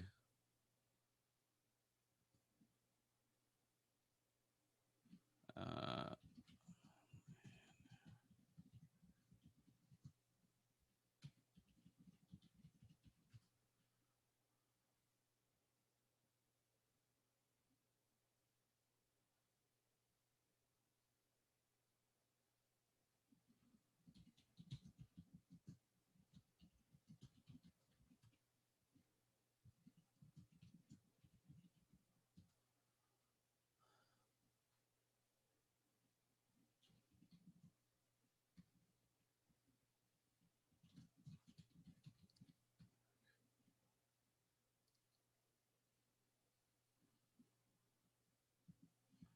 Right. New. Yep. Yep. Yep.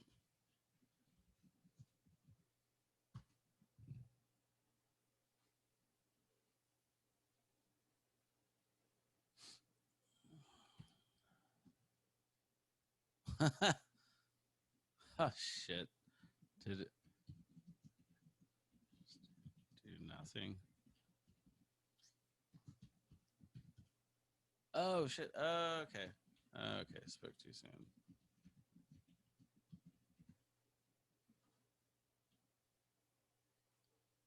Oh.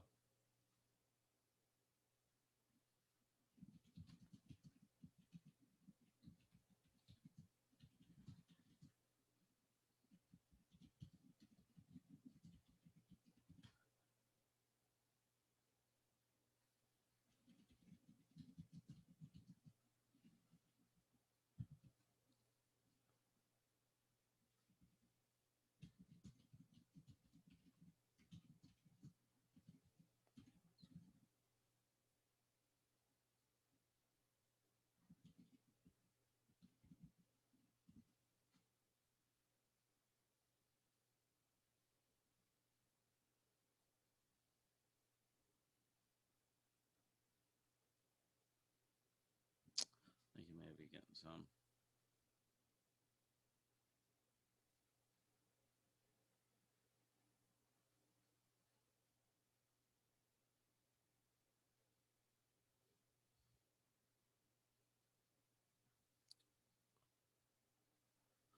Um.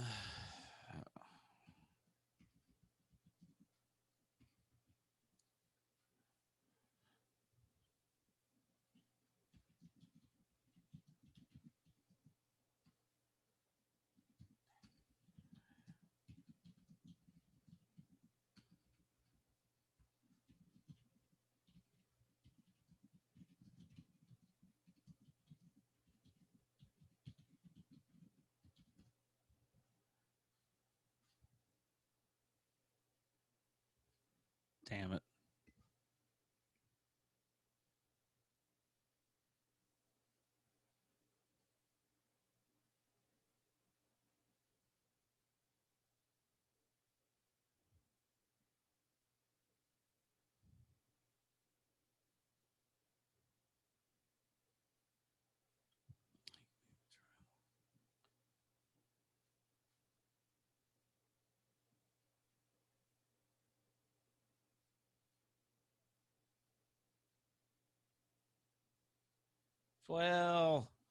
Well, damn. Hmm.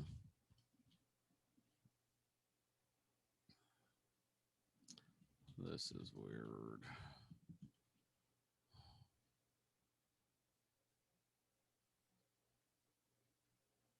Hmm.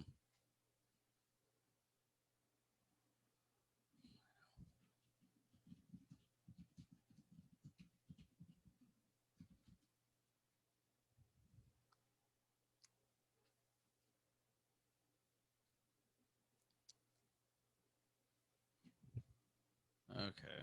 Okay. Hmm. Hmm. Um. Um. Let me look line and see. Find.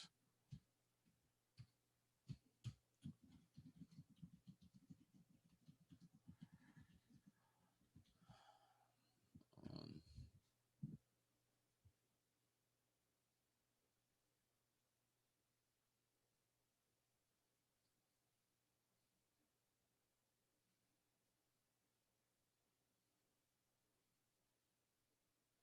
Okay, that's not crazy far. Okay, that's not.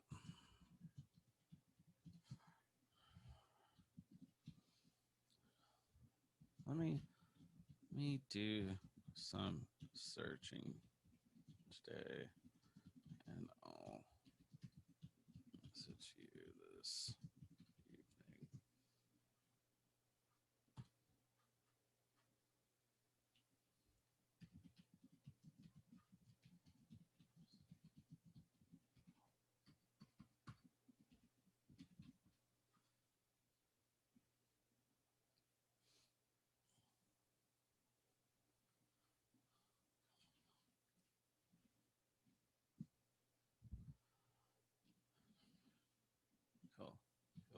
Cool. We'll get it working.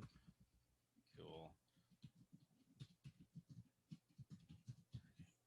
Working, I promise. Get it working.